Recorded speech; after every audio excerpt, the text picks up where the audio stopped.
Hello and welcome to the Automation Specialist Level 1 course. My name is Jordan Grantham and I am the Global Education Strategist at Tricentis. Today marks the start of your journey through test automation using Tricentis Tosca. By the end of this course, you will gather the knowledge and skills required to automate tests for a simple HTML application using Tosca. This is an ambitious yet achievable goal, so let's take some time in this video to get to know the topics covered in the course and also the delivery method. The course is broken down into 5 sections. Each section covers one specific Tosca element. We'll start by looking at what we're testing. We refer to this as the system under test, also called the SUT. In this particular training, the SUT that we're testing is a HTML webshop especially designed by Tricentis. You can't really test an application if you don't know how it works. Therefore, the goal is to get an idea of how the SUT works and which use cases need testing. In section 1 of this course, you'll also get a brief overview of the capabilities of the test automation tool, Tricentis Tosca.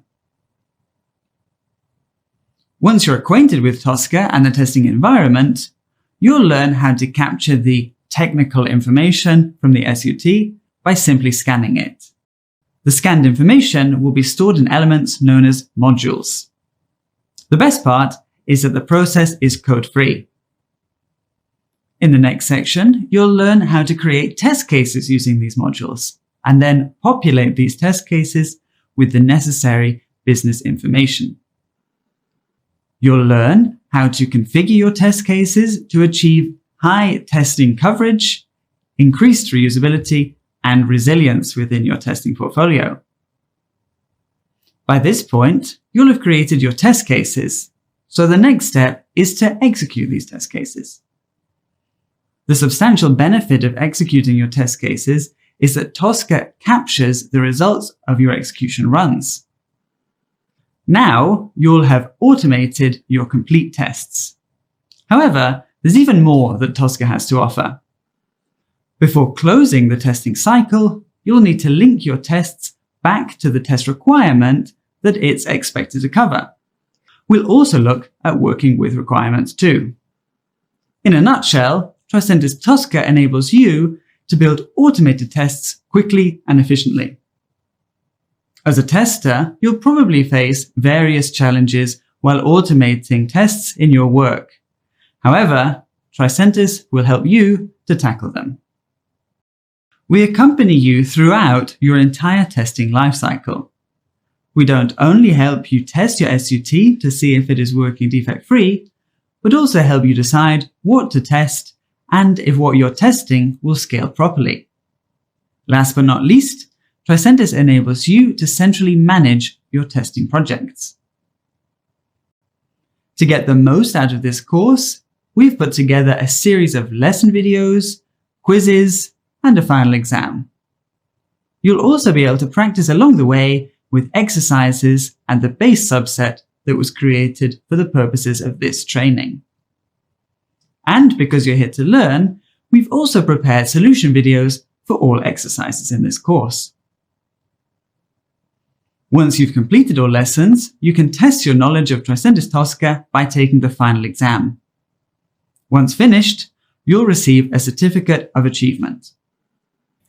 In this lesson, you will learn how to set up your workspace in Tosca Commander, how to select the correct type of repository for your workspace, and how to import and export artifacts using Tosca subsets. To help you meet these learning objectives, we need to answer 4 basic questions. What types of workspaces can you create in Tosca? Where within Tosca can you create a new workspace? How should you go about it? And last but not least, why should you choose a specific type of workspace over the other? So, let's begin with where within Tosca you can create a new workspace and how you should go about it. Once you've installed Tricentis Tosca and you have a valid license, you're ready to start. Open Tosca Commander and click on Create a new workspace. Before continuing with the workspace creation, let's see what types of workspaces you can create. And this is based on the types of repositories that you can select from. And that's single user and multi-user repositories. In the Select Type of Repository dropdown, select None for a single user workspace. For training purposes, we're choosing single user workspace because this repository type is intended for only one workstation. However, in real-life scenarios, you will be most likely using a multi-user environment. Once this is done, enter the name for the new workspace.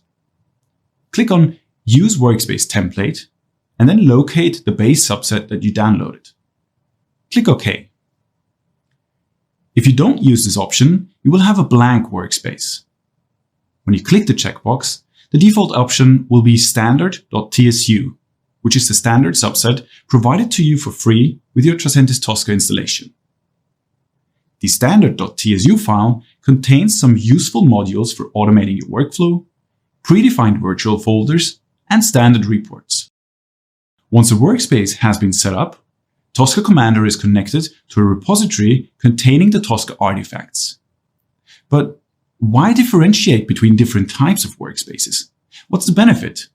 Well, in Tosca, a workspace represents a defined working area that is located either locally or on a network drive in relevance to the single-user workspace. Workspaces are the fundamental unit within you will work to automate tests in Tricentis Tosca. Workspaces are made up of various sections that help you plan, create, and execute your tests. So, in a single-user workspace, only one person has access to the workspace. That's why, in this case, the administration of the data and sources is not necessary. A multi-user workspace makes the data administration simpler, since all the data of a project is saved to one central location, that is, the common repository. Individual objects can be modified without interfering with other users' work. And to ensure this, the user marks the required data as checked out for editing. This data is locked for other users until the user releases it again by using the functionality check-in. Tricentis recommends assigning only one user to each workspace. This is, however, only relevant to single-user workspaces. While working in Tosca, it will be necessary to import and export subsets. And the subset is a file containing Tosca artifacts that can be transferred from one project to another. So, if you want or need to move elements from one common repository to another, or between single-user workspaces, you will export a subset from the first workspace and import it into the second one. However, as previously mentioned, you will only work in a single-user workspace for this training. To export a subset, you simply select the objects or folders that you want to export and select Export Subset. When you want to import a Tosca subset or a .tsu file, simply select the Import option. How the objects are imported into your workspace will be determined by how they were exported. But please note that it might be helpful to create a component folder while importing subsets, so that it is easier to locate the new objects in your workspace. You can also use a subset as a template for a workspace, like we've done earlier. Remember, while creating a new workspace, select Use Workspace Template, and then simply browse your machine for the file that you want to use. The elements will be imported to the new workspace just as they were originally exported. And this already marks the end of this lesson. You're now able to set up your workspace in Tosca Commander, select the correct type of repository while doing so, and import and export artifacts using Tosca subsets. In this lesson, you'll learn how to navigate Tosca. More specifically, by the end of this video, you will be able to steer the navigation and working panes in Tosca. You will be able to recognize and manage key Tosca sections, and you will know how to save, undo, and redo your work. To help you meet these learning objectives, we need to answer 4 basic questions. What are the key sections within Tosca? Where can you find those? Why are there multiple key sections? And how can you navigate between all of those sections? All right, let's get right into it. We'll start by locating the key sections within Tosca so that you have a visual representation of what we're talking about. This is the default view of Tosca in a new workspace. The menu on top has a ribbon design that allows you to perform corresponding functions. Save, undo, and redo are also possible from this menu. What's important to mention here is that after saving your work, you will not have the option to undo or redo. On the left-hand side, you have the navigation pane, which enables you to keep an overview of your work. In the middle is the working pane, which is where you will focus on the individual items as you carry out your work.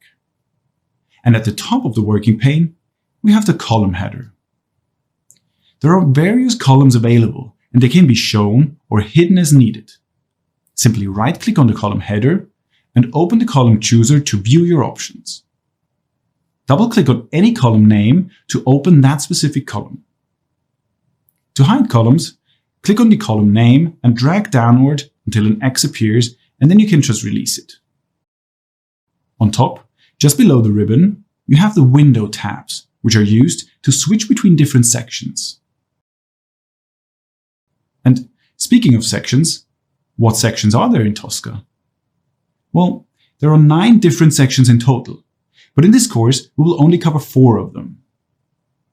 Since you don't always need all sections for every project, we're going to focus on the basic ones for now. And these are modules, test cases, execution, and requirements. So let's go through them one by one. We'll start with the modules section. Think of modules as folders that contain controls in your system under test. So, for example, the login page with its fields.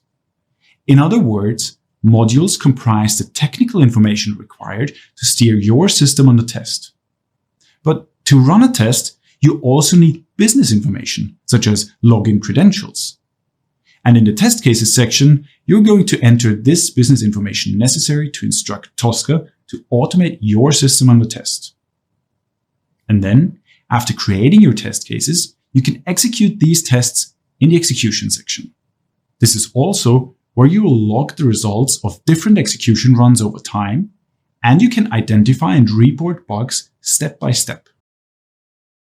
But we don't only want to run test cases, we also want to design a test structure that mirrors our business cases and risks. And this is done in the requirements section, where you can set up the requirements of your system under test.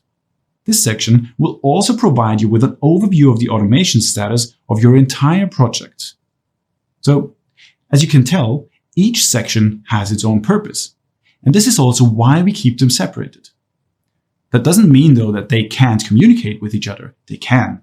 And we're going to talk about this in another lesson. For now, let's see how you can manage these sections in Tosca.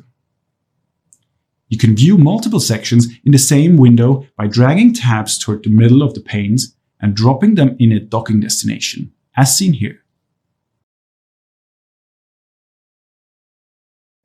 This is also possible by right-clicking on the section tab, where you have the options to close all but this, float, new vertical group, and move to the next tab group. Another way to open different sections is to open them via Go To in the menu above. Click on Section to see the project root folders you can open. If you see a black arrow, this indicates more options for root folders. For example, root folders contained within component folders.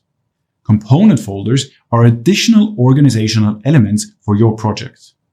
You can create these folders by right-clicking on the project root and selecting Create Component Folder. Within these folders, you can add additional Tosca sections, such as test cases, requirements, execution, and so on. And you can also create objects here. And this already brings us to the end of this lesson. You're now able to steer the navigation and working panes in Tosca.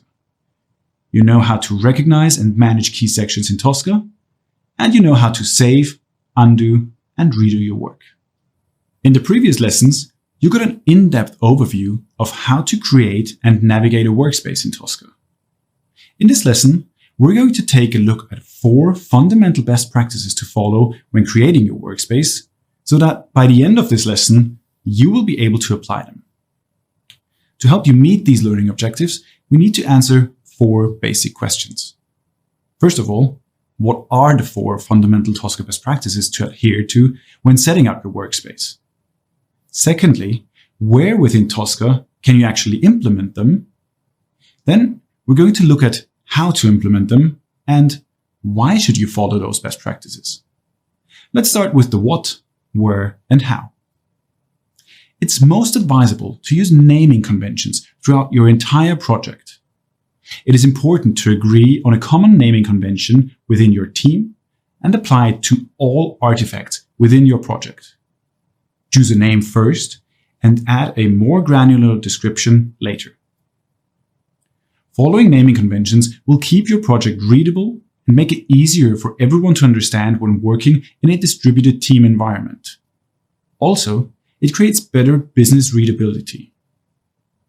Another best practice we recommend is related to how you set up your repositories. So let's take a look at that. Depending on whether you follow an agile or waterfall approach, you would set up your repository accordingly. We either way recommend creating component folders. And within those, you will place your section folders. Here are some tips for structuring your repository. Have a component folder that includes templates and references. Template folders contain sample structures with your naming conventions that you can reuse as you add new components to your Tosca project. Have a component folder that includes content that is relevant for all projects. So that would be libraries and modules, for example. Have one component folder for each project. Within the folder, use the project name in the requirements, test case design, test cases, execution, and module folders. As mentioned earlier, it is also important to define an appropriate naming convention throughout these folders. Another best practice is to create artifacts based on the 4 I's principle. So this means using the 3 approval stages for artifact creation, which are in work, ready for approval, and approved. New artifacts should only be created within in work folders, and then moved to ready for approval folders. As soon as they're approved by someone else, they can be moved into the approved folders where they can be used. Additionally, in work and ready for approval should include one folder for each Tosca user. But why should you follow these best practices while setting up your workspace? What's the benefit? Well, applying those best practices when working with Tosca will ensure easier maintenance, greater efficiency, and higher readability. However, it is important to identify which best practices to use depending on your project environment. Because as with any software, Tosca can be used in different ways to achieve the same outcome. So make sure that you use best practices that most suit the needs of your project. By following these best practices, you will ensure consistency throughout your project, better readability, and communication. And that's not only within your team, but also with other business stakeholders. These best practices will make your life a lot easier when working with Tosca. We've now reached the end of this lesson, which means you're now able to apply best practices when creating your workspace. So go ahead and put these into practice. Before you create your new workspace, please download the base subset called Automation Specialist Level 1 base.tsu. This file contains pre-created artifacts that will be relevant for your exercises. Then, please open Tosca Commander. Here, to create a new single-user workspace, simply click on the Create New button. Here you can enter a few options. For example, the type of your repository. For now, leave it as none. Next is where to create your workspace in. Make sure you have writing rights for those folders. Then you should give your workspace a name. In this case, I will name it AS1 Exercises. Finally, to use your downloaded base subset, check the Use Workspace Template box and then select a subset. You can now click OK, and Tosca will create the workspace for you.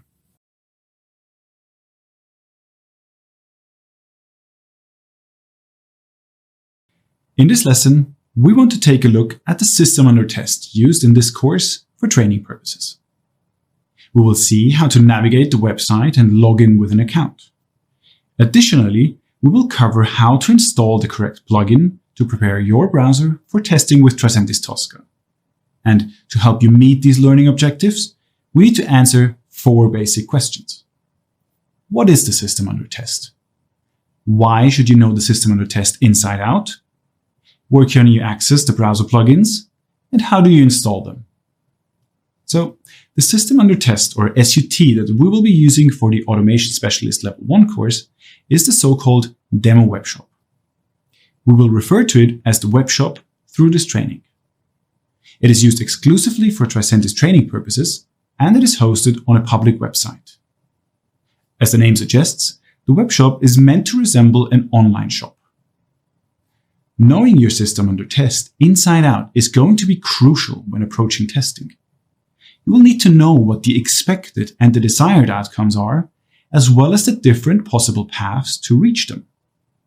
This knowledge is going to be central in understanding possible bugs and defects found while testing. Alright, let's see how it looks like. Within the webshop, users are able to create an account, browse items for sale, and complete the checkout process.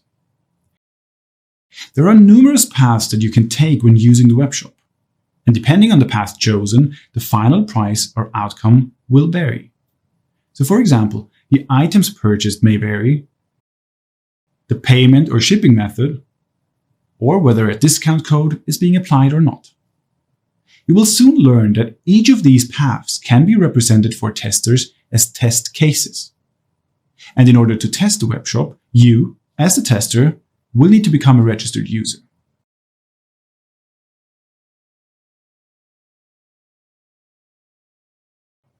Once you've registered, please tour the website. So that means add items to your cart, complete the checkout process, and overall get familiar with the website layout.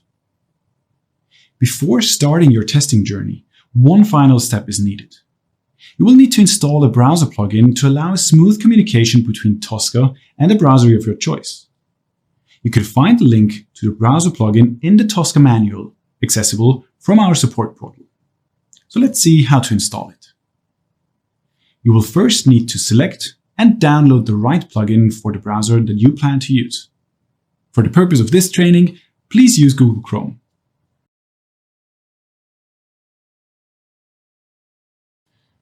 Once you have installed it, the Tricentis icon will appear on the top right corner. So, you're now ready to test. You've reached the end of this lesson, which means that you're now able to access and navigate the demo webshop. You're also able to install the available browser plugins, depending on which browser you want to use for testing. This lesson also marks the end of our introduction section to the Automation Specialist Level 1 course. Now that you've installed Tricentis Tosca, there are a few more steps you need to do before you can start testing. First, please install the browser plugin for Google Chrome. Simply go to the knowledge base article on the support portal. The link is provided to you in the exercise workbook. Select Tricentis Tosca 13.2 and upwards. It will bring you to the extension page. Click on Add to Chrome, and then click Add Extension. You will only need to do this once on this browser. After that, close the page and navigate to the demo webshop. This will be our system under test for all of the exercises in this course. Now, you will need to register for a user account. This step is essential for doing the exercises. Please enter an email address and the password, and then click on Register. As this is a test environment, you don't need to give your real information here. However, please make sure you remember the email and password or write them down. Now, head to the My Accounts section by clicking on the email address at the top. and then please create an address. Click on Add New, and then fill in the data provided in the exercise workbook.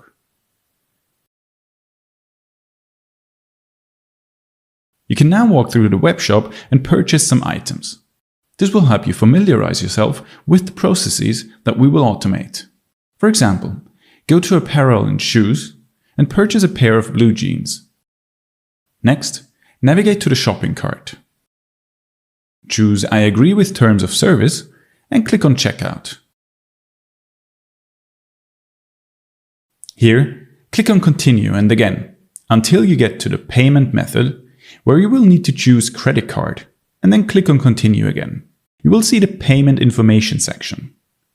Please enter the data that was provided to you in the exercise workbook here. Click on Continue. And finally, please click on Confirm to confirm your order. And this is how it is done. Now, please log out of your account. By the end of this lesson, you will be able to explain and demonstrate how Tosca uses model-based test automation to increase testing efficiency and testing effectiveness. This lesson will help you meet this learning objective by answering 4 basic questions. First of all, what is model-based test automation?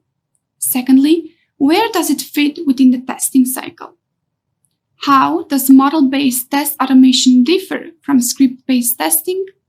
And last but not least, why should you choose model-based test automation over script-based where possible?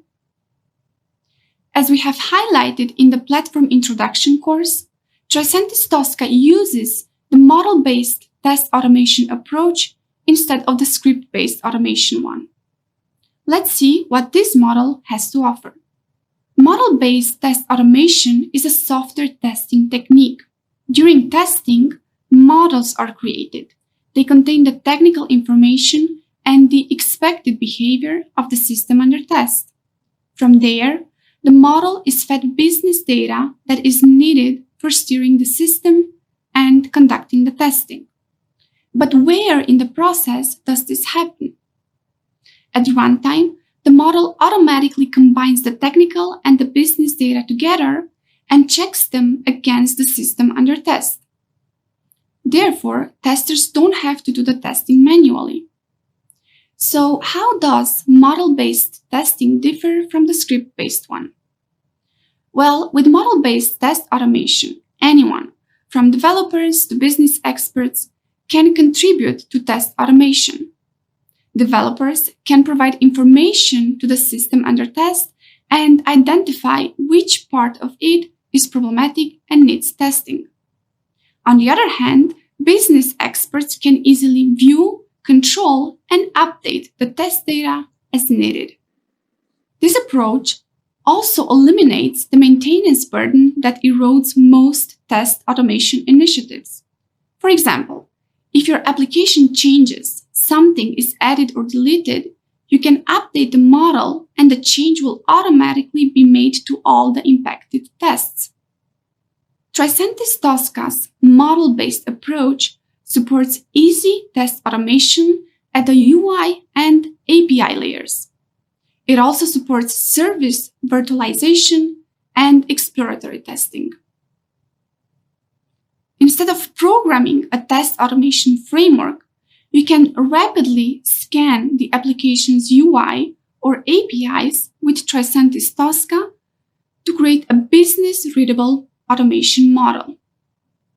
The models are Lego-like building blocks that can be combined and reused to create your tests. They can also be reused as many times as needed. Thanks to these models, testers no longer have to script, rather only enter the correct test data. This also means that you'll no longer need to maintain a code repository.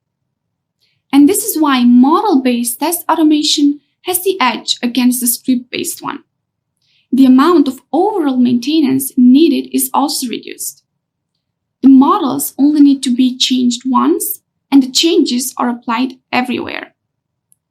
The user interface in Tosca will also stay consistent for all technologies, making it easier to test a system end-to-end. And this brings us to the end of this lesson. You are now able to explain and demonstrate how Tosca uses model-based test automation to increase testing efficiency and testing effectiveness. Although there are thousands of different digital solutions and software applications, many of them share the same basic elements and functions. When talking about HTML-based apps, for example, just think about opening a URL. The process is the same. Creating new modules for this type of repetitive functions whenever starting a new project results in a misuse of your time and resources that you could otherwise use better. Well, is there a solution, I hear you ask? And there is indeed, and this is using the Tricentis Tosca standard modules. By the end of this lesson, you will be able to use these modules successfully. For this, we will take a look at what standard modules are, where you can find them, and how you can import them. Of course, we'll also highlight the benefits of using standard modules when working with Tosca. So, Tricentis standard modules are a series of modules useful for performing common execution tasks within or outside your SUT. Here is a list of the standard modules Tricentis offers at the moment. As you can see, you have a wide range of modules you can choose from basic Windows operations to process operations, SAP-related modules, and other specialized modules. Where exactly can you find them and how can you import them?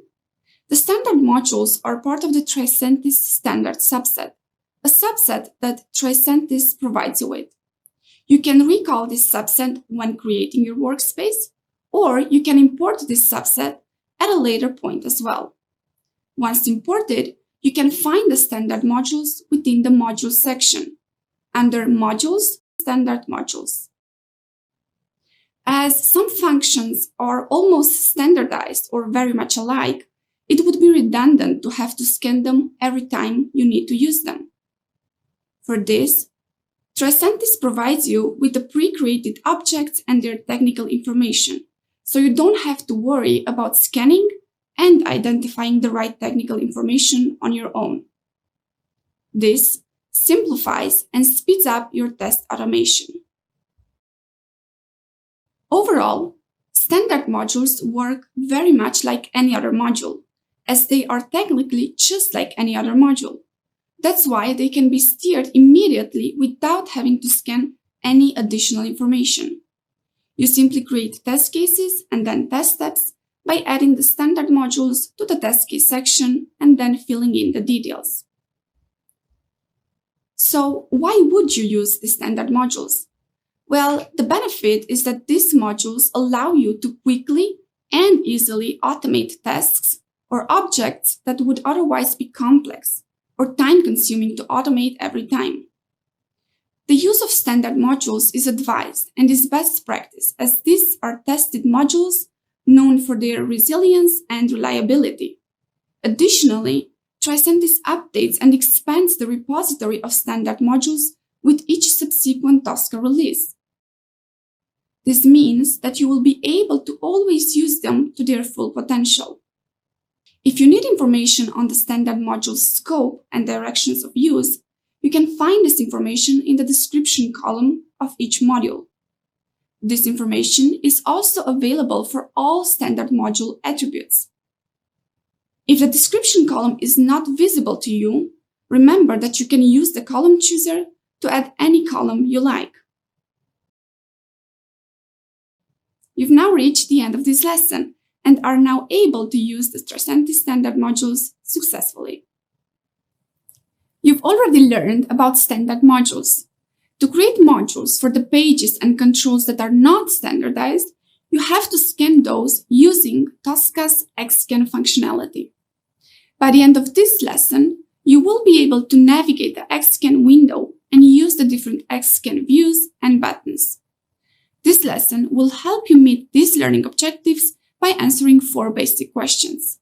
What is XScan and what can you scan with it? Where you can initiate XScan? How do you scan your application with it? And why is XScan on-screen highlight method useful when creating your testing modules? Now, before creating your first module, let's familiarize ourselves with XScan and see what it is. Tricentis Tosca XScan can scan various applications, and it also supports almost all major technologies. The Automation Specialist Level 1 course focuses on scanning and testing an HTML-based SUT. To be able to scan the SUT, you need to have the browser opened on the relevant page before starting Tosca's XScan. It's also important to make sure that your system display resolution is set to 100% and that the browser zoom is set to 100% before starting the scan. We have already covered how to install the browser extension for Tosca and how to set up your workstation and browser resolution. So now, where can you start the XScan? In the module section, right-click on the module folder where you wish to create the module and select Scan Application. The XScan window will now open and show you all applications that you currently have open on the desktop. Choose the browser with your SUT open and click Scan. The XScan reports back with the technical information found. Now, the XScan window will by default open in its basic view. Click on the objects on the SUT page that you want to automate. All these fields will be automatically selected in XScan. Now that you know how to start Tricentis Tosca's XScan, let's see how you can use it. We will cover how you can manage the different XScan views and also how to scan your controls. Let's start with the Advanced view, which you can access by clicking on Advanced. In this view, you will have direct access to all the technical information and controls found in the SUT. The Select on Screen view allows you to click on controls directly in the browser. This is very similar to what the Basic view allows you to do. However, here you additionally see the available technical information of the entire page. You can turn off the Select on Screen view by clicking again on Select on Screen. Remember, Select on Screen does not deselect automatically. To switch back to the Basic view, just click on the button Basic on top of XScan. Please note that once the Basic view is chosen, the Select on Screen mode is enabled by default. Lastly, let's see the Condensed view of XScan, which you can access by clicking on Condensed. In this view, the XScan window minimizes and pins itself to the right side of the screen, giving you full access to the SUT page where you can select the controls you need. The Basic button will send you back to the Basic view of XScan. The Finish Screen button will save your work as a module in the Module section of Tosca. On the top left side of both Basic and Advanced views, you can find the Save button. This button will save the current set of selected controls as a new module in the Module section of Tosca. On the other hand, the Finish Screen button will save and create a new module. The XScan will be reset to its starting position with no scan controls. Once this is done, it will give you the option of scanning the SUT page again. This is useful when you want to create different modules for different parts of the same page, or the next one without having to restart the XScan every time. The button Save will not clear any information from the XScan, giving you the opportunity to keep working on the controls you have already selected. Press the button Close to close the XScan. Finally, let's see why you would need the method Highlight on Screen in XScan. Now, let's suppose you're not sure which objects to select in your SUT. In this case, you can use the option Highlight on Screen. The Highlight on Screen option highlights the controls selected in XScan in your SUT page. This is the reverse of the Select on Screen method that we used before. If you know the technical properties of the control, you will be able to find it in the tree and it will show you its location in the SUT page. This is particularly useful if there are several controls with similar or unclear names. You can select the technical properties in the tree to see the controls to which they relate to in your SUT. And now you have completed the introduction to XScan and are able to navigate the XScan window and use the different XScan views and buttons. In this lesson, you will learn to scan controls on an HTML web page using XScan. We will help you achieve this learning objective by covering these 4 questions. What are the different ways to create a module? How can you do this? In which Tosca section can you create a module? And why should you identify your controls? Now, let's take a look at the different ways to create a module containing the fields you need to steer the application or transaction you are working on. There are 2 ways to do this. You can select the needed controls by check-marking them, or you can use the button Select on Screen. Either way, you can create a module within the Module section, as the name suggests. So let's go to the Module section. We'll start with the first method and show you how it works. With the XScan window open, you can see all available fields listed on the left pane.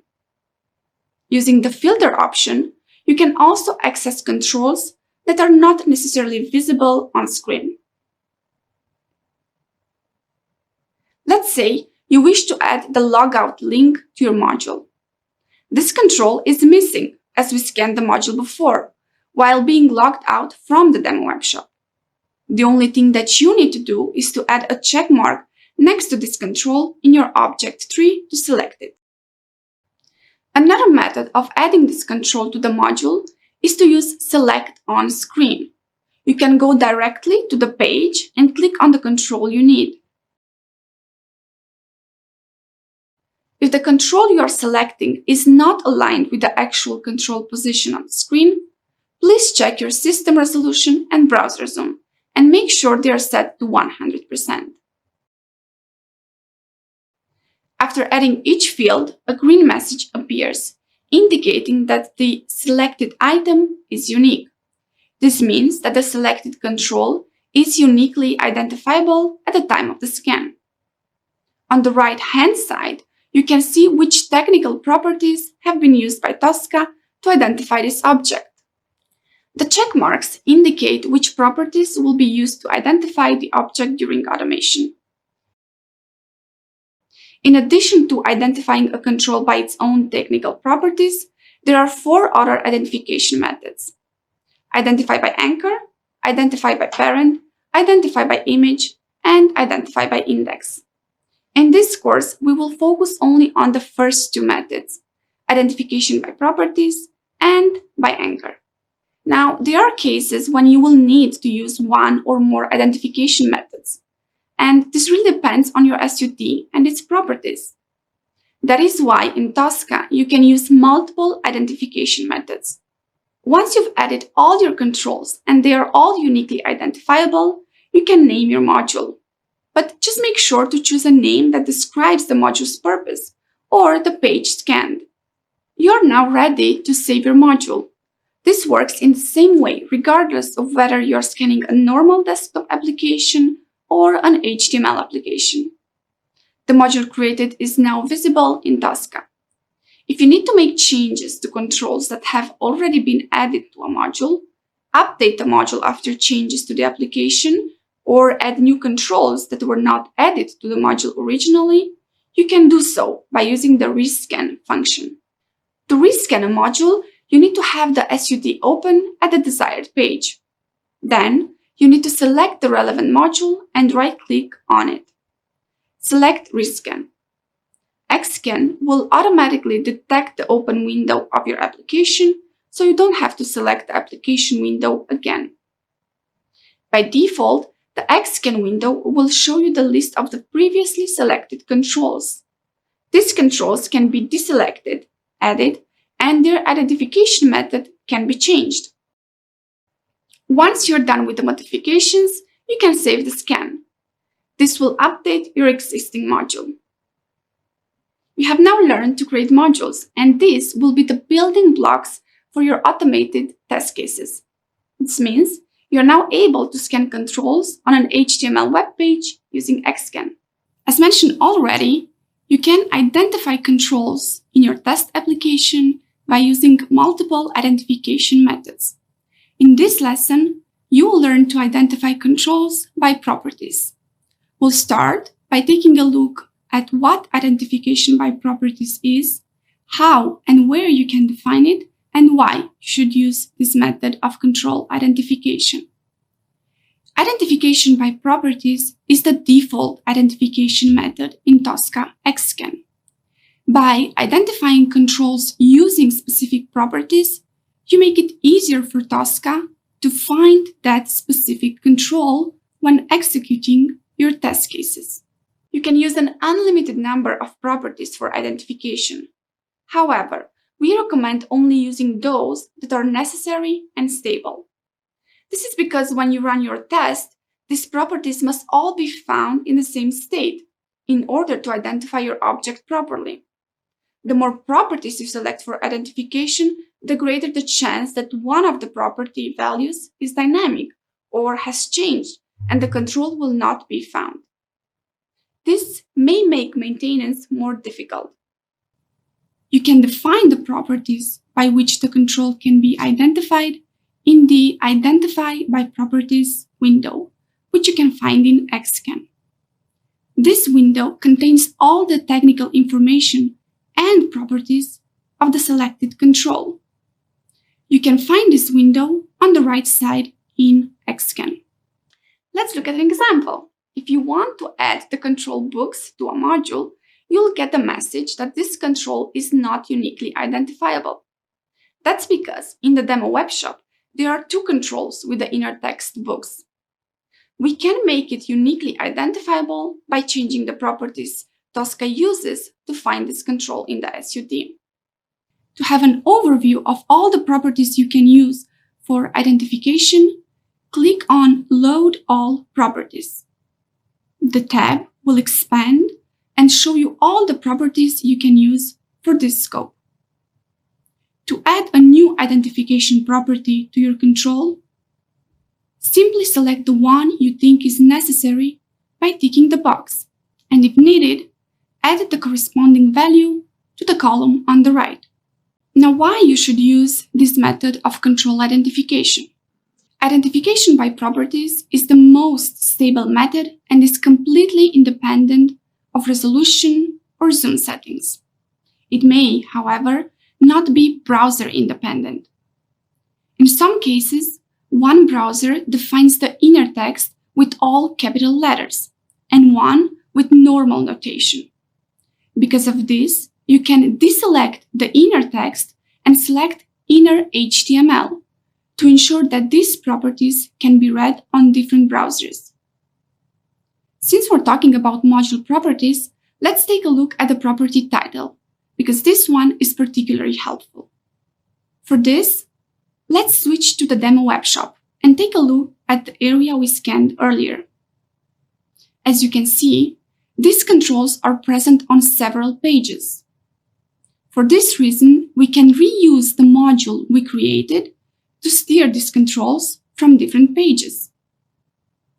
To do this, we will need to change the technical property title, just to make sure that it can be found even when the title of the page changes. In this case, when you click on different pages of the webshop, you will see that the title changes, but the words Demo Webshop are always at the beginning of the title. Let's switch now to the Xscan. To tell Tosca that this module can be found on any page beginning with those words, regardless of what text comes after it, you will use a wildcard, and you will put this wildcard after the words Demo Webshop. Before saving, change the name of the module to something clear for anyone who will use it in the future. You have reached the end of this lesson. You are now able to identify controls by properties in Xscan. First of all, in the demo webshop, we'll navigate to the login page. Remember that you'll need to be logged out from the demo webshop for you to be able to visualize the correct page. Once this is open, we'll move to Tosca, and here we'll navigate to the module section. In the module section, we'll go to Webshop, in Work, Customer, and then we'll select the folder Exercise 03 Login Page. Here we right-click on the folder and select Scan Application, and in this way we can start the Xscan. Once the Xscan has been started, we can select the demo Webshop application and click on Scan. We can put the Xscan in basic view and move it onto the side.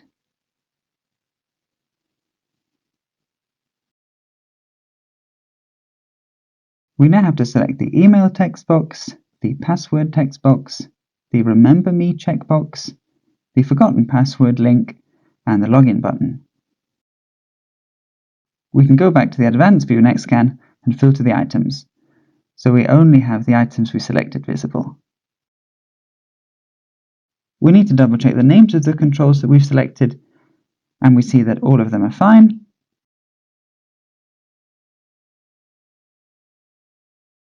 One thing that we need to do is rename this module. We'll rename it to Webshop Login Page.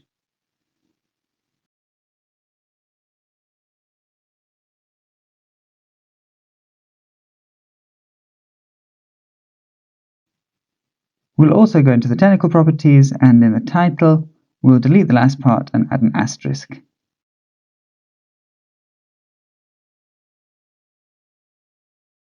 We're now ready to save our module and close the Xscan to go back to Tosca Commander.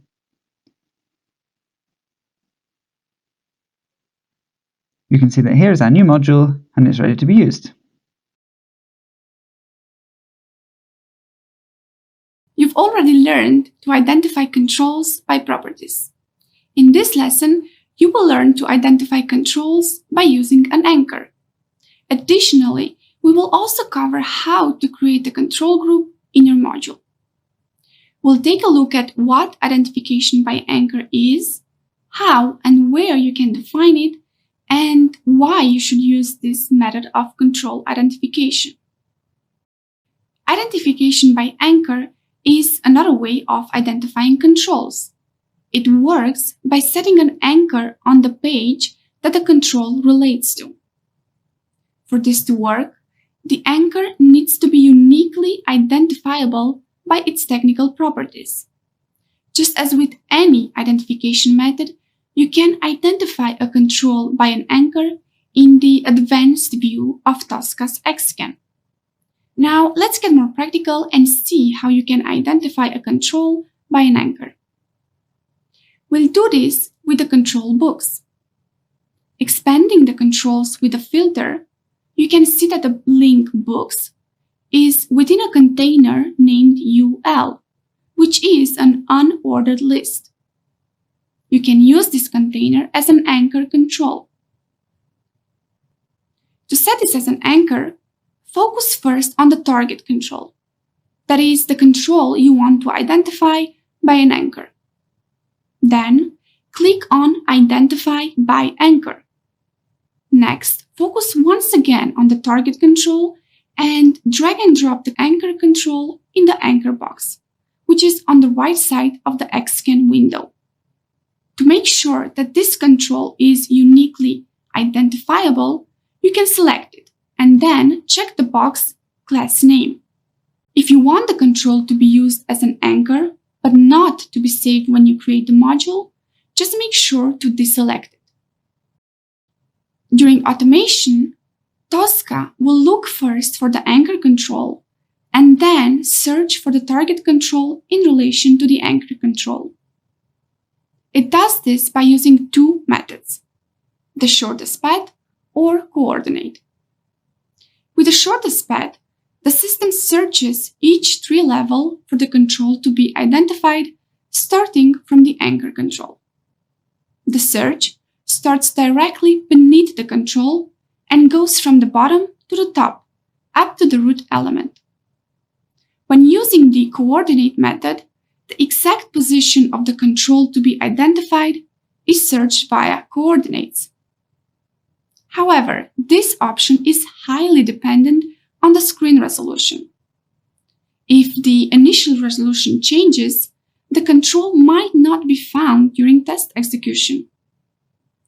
When the setting Auto is used, Tosca will automatically try to use the shortest path. And if this proves unsuccessful, the system automatically changes to the coordinate method. One reason why you would want to use this method is because it is independent of zoom. However, it is not independent of screen resolution, so make sure to check your screen resolution and adapt it accordingly.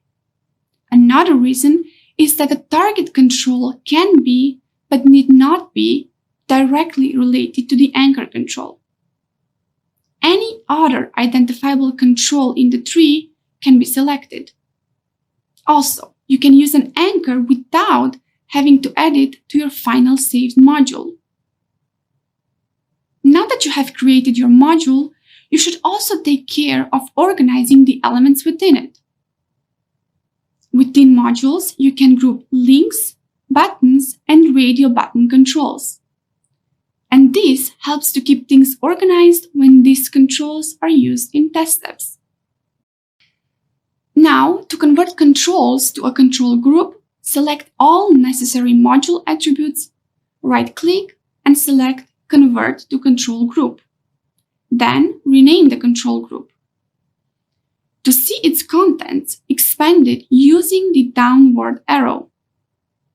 The contents can then be ungrouped by using right-click, Convert to Separate X module attributes.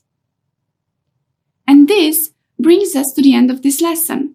You are now able to identify controls by anchor in XScan and also create control groups. This video also marks the end of our module section. 2 out of 5 sections are already completed. For this exercise, the first thing you'll need to do is navigate to the webshop homepage. Next, go to the module section in Tosca, which is the orange section, and then navigate to Webshop, in Work, Products, and then Exercise 04. Start the XScan by right-clicking on the folder, select Scan, and then Application. In the Select Application screen, choose the Google Chrome window with the demo webshop.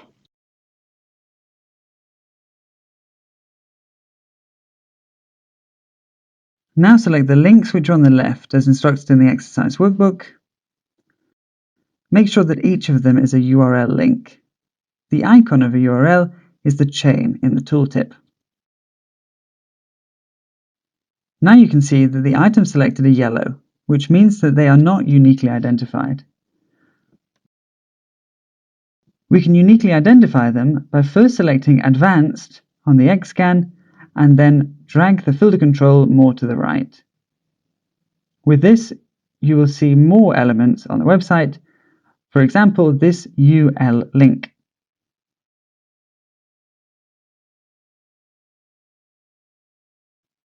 For this element, select Outer HTML as well as the tag. Now the UL element is uniquely identified. When we select the identification criteria for the UL element, Tosca automatically checks the box for this to become part of the module. Since we only want to use this element as an anchor, we can uncheck this box. For the URL elements, select one of them and choose Identify by Anchor. Here, to identify by anchor, you will use the UL element. Simply drag and drop the UL onto the anchor control field. Your book's URL is now uniquely identified. Repeat the process with all of the other URLs that we've scanned.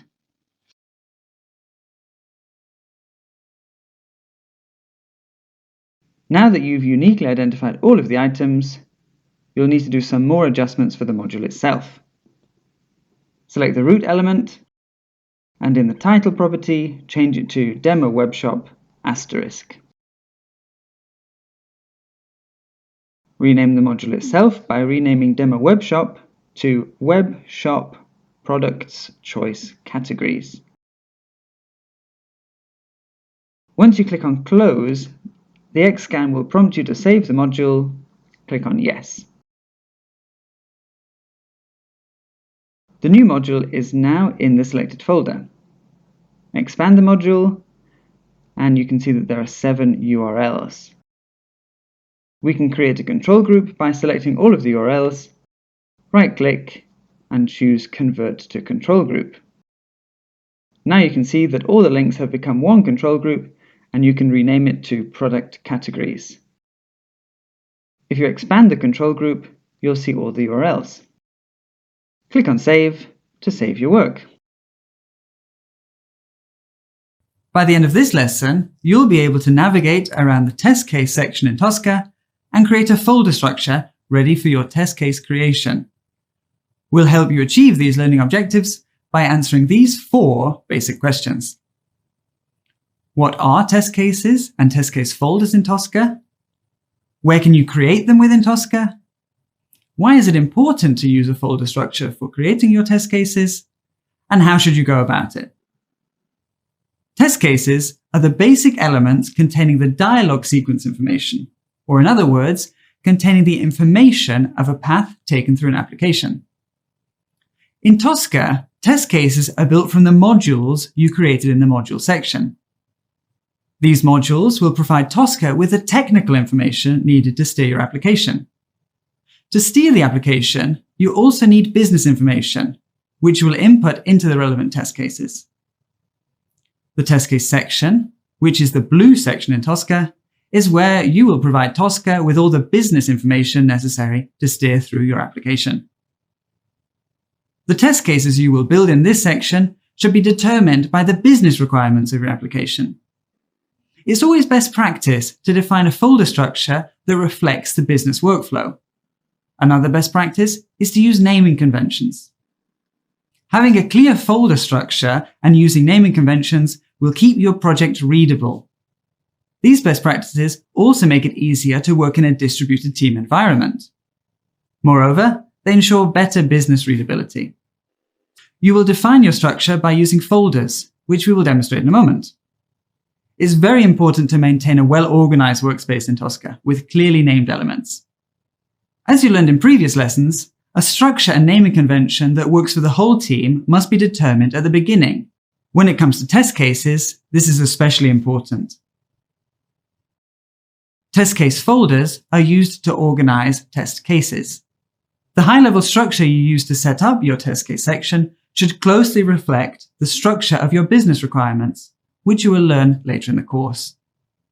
Once you have set up your test case folder structure, you can start creating test cases. During this training, you will create and execute 3 test cases. In the following section, we'll demonstrate how you can do this. To add a test case to a test case folder, you simply select Create Test Case or use the shortcut Ctrl-N, Ctrl-T. Within the test case, you will add test steps, which make up the flow through the necessary pages of the application. These test cases will contain the business information to steer through the objects on those pages. Because some test cases may include several phases, and there may be different people working on them, it's recommended to set up a base structure of the test steps within your test case. This helps to make your test cases more business readable. This means that you should set up a structure for your test case folders that reflects a review process by making use of the 4 eyes principle. This allows users to work in their own folder, push for review, and easily view approved test cases. We recommend the following test step folder structure. Precondition, which contains steps that set up your environment, like launching the app or logging in. Then process, which contains the steps required to perform a verification and includes the verification or comparison. These can be broken down into smaller folders if necessary. And finally, post-condition, which contains all steps necessary to reset your environment to a state where the next test cases can run. So, for example, logging out and closing the app again. These folders can be reused using Tosca libraries which you can learn more about in later training sessions, or additional Academy material like our micro-content on YouTube. Finally, make sure to assign a work state to each test case. A work state tells you in which development stage the test case is in. This is important both for reporting and for multi-user environments. The three options for test case work states are planned, in work, and completed. Planned is the default work state that is set when a test case is created. This means that a test case is expected to be built, but work has not yet begun. In work should be set once you have begun working on, modifying, and editing a test case. Finally, a test case should be set to completed when it is ready for review or for execution. To set a work state of a test case, focus on the test case and ensure that the column work state is visible in the working pane. Open the drop-down box under this column at the test case level and select the desired option. If you don't have the work state column visible, you can add it very easily. To do this, right-click on the header row and select Column Chooser from the context menu. There, you'll find a list of available columns that you can add to your view. Double-click to choose your desired column. This marks the end of our first lesson in this section. You are now able to navigate around the test case section in Tosca and create a folder structure ready for test case creation. For this exercise, we have to navigate to the test case section. Once here, we focus on the folder 3 in work. Within this folder, we'll create a new folder and we'll call it Exercise 05, Create Test Case Structure. Then focus on this folder and within it, create your new test case. Call it Shipping Cost. Then change the work state from planned to in work. You should now focus on the test case. Here we'll create our test step folder structure inside our test case.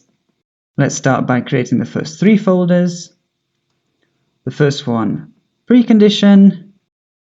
The second one, process. And the third one, postcondition. Then navigate to the process folder. Within this folder, we will create an additional 6 folders. You can do that by right-clicking on the parent folder and selecting Create New Folder. Alternatively, you can simply select the process folder and use the shortcut Ctrl-N, Ctrl-F, and this will automatically create a new subfolder to the folder we have previously selected. We call this first folder Order Product, and then we repeat this process for all of the 6 folders that we need to create.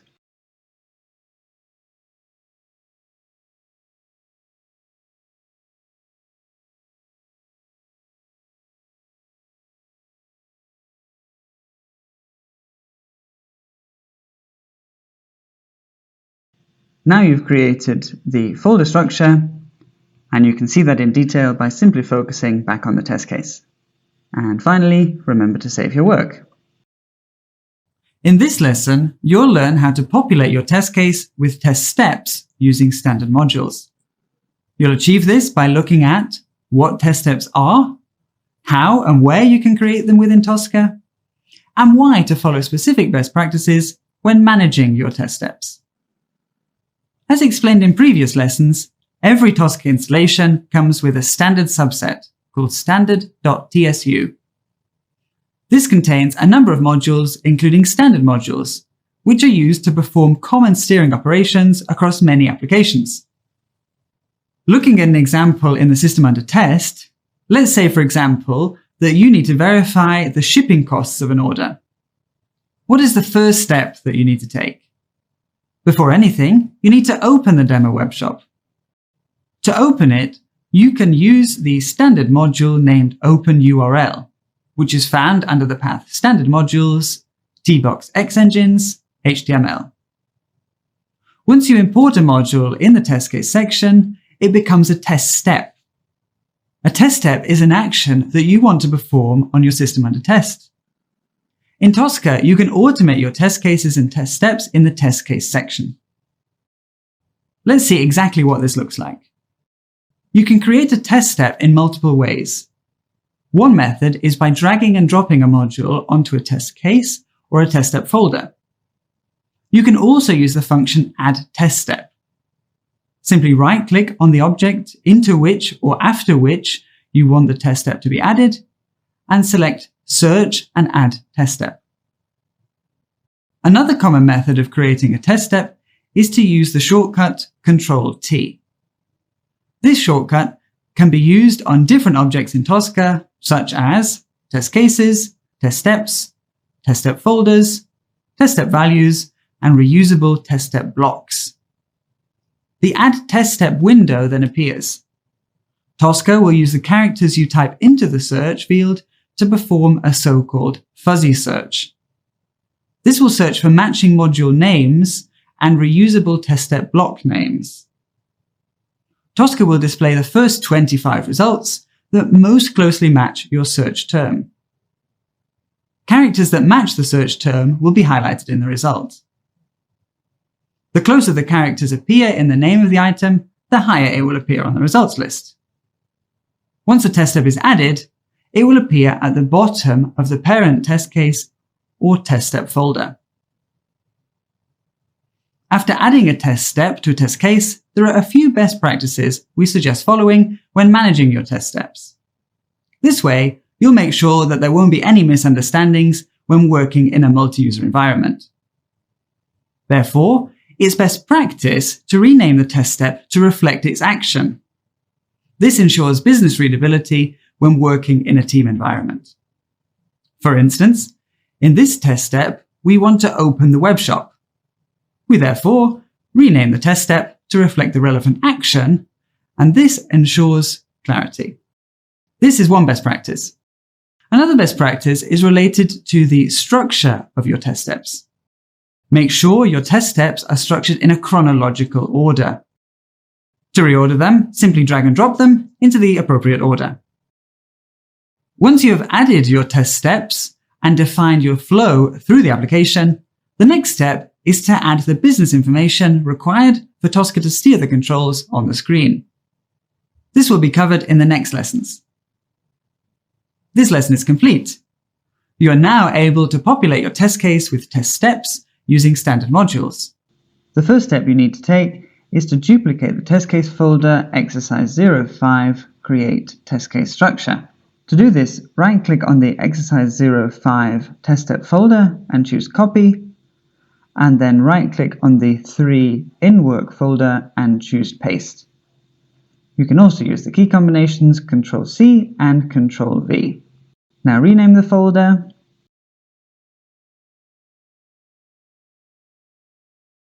You might need to see both the test cases and the module section at the same time, so simply drag and drop the module section onto the right side of the test cases section. Navigate to Standard Module, Tbox, Xengine, HTML. Here are a few HTML standard modules provided by Tricentis. Now focus on the test case and you can see the folders.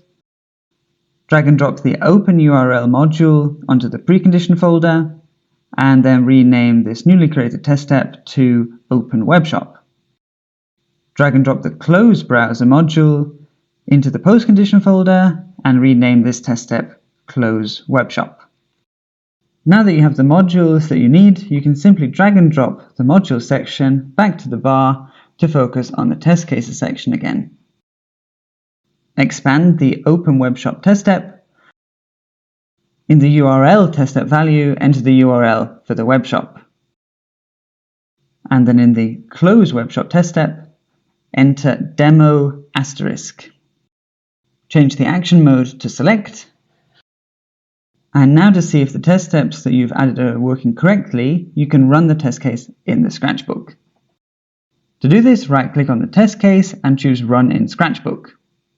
You can also press F6, or you can click the Run in Scratchbook button.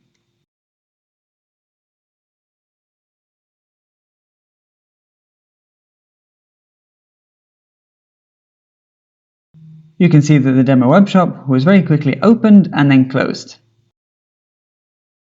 Now save your work.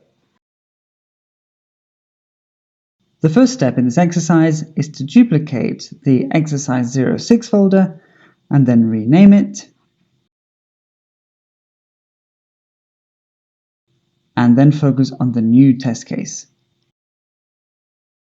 Here, to add a module into the test case and turn it into a test step, you can choose to have a split screen between the module section and the test cases section, like in the last exercise, or you can use the add test step function.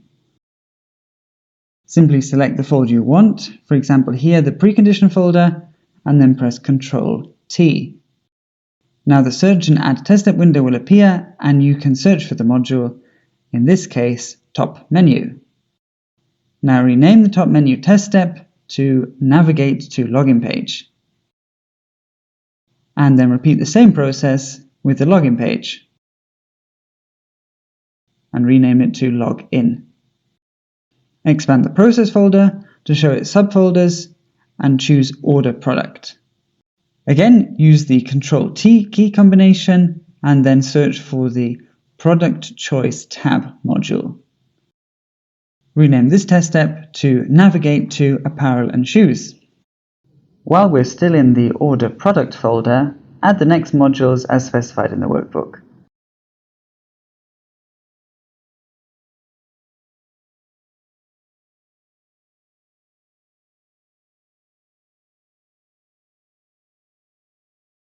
In the Start Checkout folder, add the next checkout modules as specified in the workbook.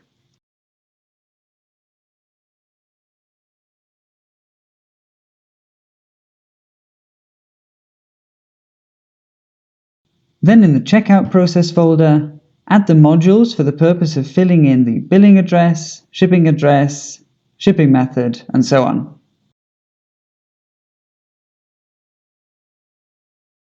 Make sure you add the correct modules in the correct order.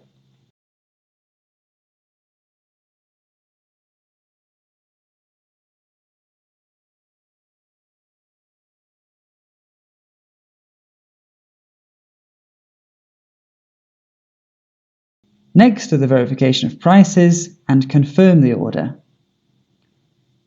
The same module is used for both verification of prices and confirm the order, because we want to work with two different areas on the same page, one after the other.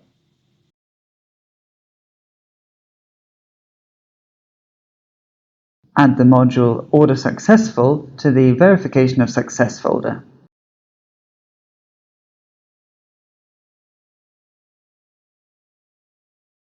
And then in the Post-Condition folder, Closed Web Shop already exists, so you need to be careful on where the new test steps should be placed.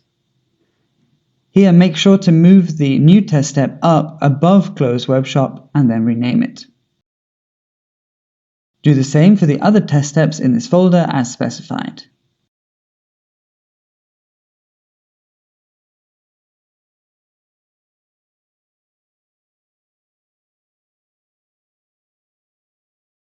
After you have added all the test steps, please make sure that you have them in the correct order. And now save your work. So far, you've learned how to create test steps by adding the modules. The focus of this lesson is going to be on populating your test steps with the values in order to instruct Tosca to steer the SUT accordingly. More specifically, you will learn how to use basic values and basic data types for your test step values. You'll achieve this by looking at why do you need test step values, where within Tosca can you use them, and what are the most commonly used test step values and how would you use them. Let's begin with a high-level overview. Test steps are organized in the test case in the order you want Tosca to steer the application. To tell Tosca exactly how to do this, you need to enter test step values for the test steps. In our sample SUT, you'd need to go through the ordering process. Tosca will need to open the SUT, log in, order an item, follow the checkout process, before logging out and closing the SUT. Test step values can be seen, entered, or modified from the test case section of Tricentis Tosca. To view them, you just need to expand the test steps. You can do so either by clicking on the arrow or by right-clicking on the test step and selecting Expand All. You can also use the shortcut Ctrl+ or Ctrl- to close them. Test step values represent controls on the screen of the SUT. When filling in test step values, the columns Name, Value, Action Mode, and Data Type are visible. In this lesson, we'll talk about the values you might enter in the columns Value and Data Type. The test case is now ready to be populated. This is the phase when you enter values that will then instruct Tosca how to steer the SUT. Let's have a look at what are the different options you can use for adding test step values and how to utilize them. To instruct Tosca to activate a button or a link, any single character like an X can be entered as the value next to the specific control. The action mode column will automatically be set to input since you have defined an input action. It's also possible to activate a button or link by manually setting the action mode to input while leaving the value blank. However, it's best practice to enter a value so that anybody working on the test case can easily see that a value has been used. Besides from entering an X in your test step value, you can also use the value click. During automation, using click will display the cursor on the screen and simulate a user action to move the mouse to the control. Another test step value you can use is enter. This simulates the keyboard button enter. If you want Tosca to enter text or numbers into any field in an application, you can enter them directly as values, for example, as a text box input or for verifying certain values. Let's now move on to data types. In Tosca, there are 5 data types that you can select according to the scope and nature of the value you want to enter. String is the default data type for actions such as alphanumeric text and many other dynamic values. Date should be used when entering static or dynamic calendar dates. Numeric is used when entering arithmetic formulas. Boolean is used to enter 1 or 0 types of data. Password is useful when you want to use a password in your test step without having it visible in the test case. Sometimes you may have a long list of test step values that haven't been populated. To have a clear view of your work and hide all unused test step values, you can press F9. To see the test step values again, press F9 again. With this, we've concluded this lesson. You're now able to populate your test steps using basic test step values and data types. For this exercise, we'll start by duplicating the folder for exercise 7 and renaming it. Now focus on the test case and expand all the steps. Here, enter the test step values as specified in the workbook. In Open Web Shop, the URL already exists, so you don't have to re-enter it. Instruct Tosca to navigate to the login page by typing in X in the login test step value. This means Tosca will click on the login link on the top menu.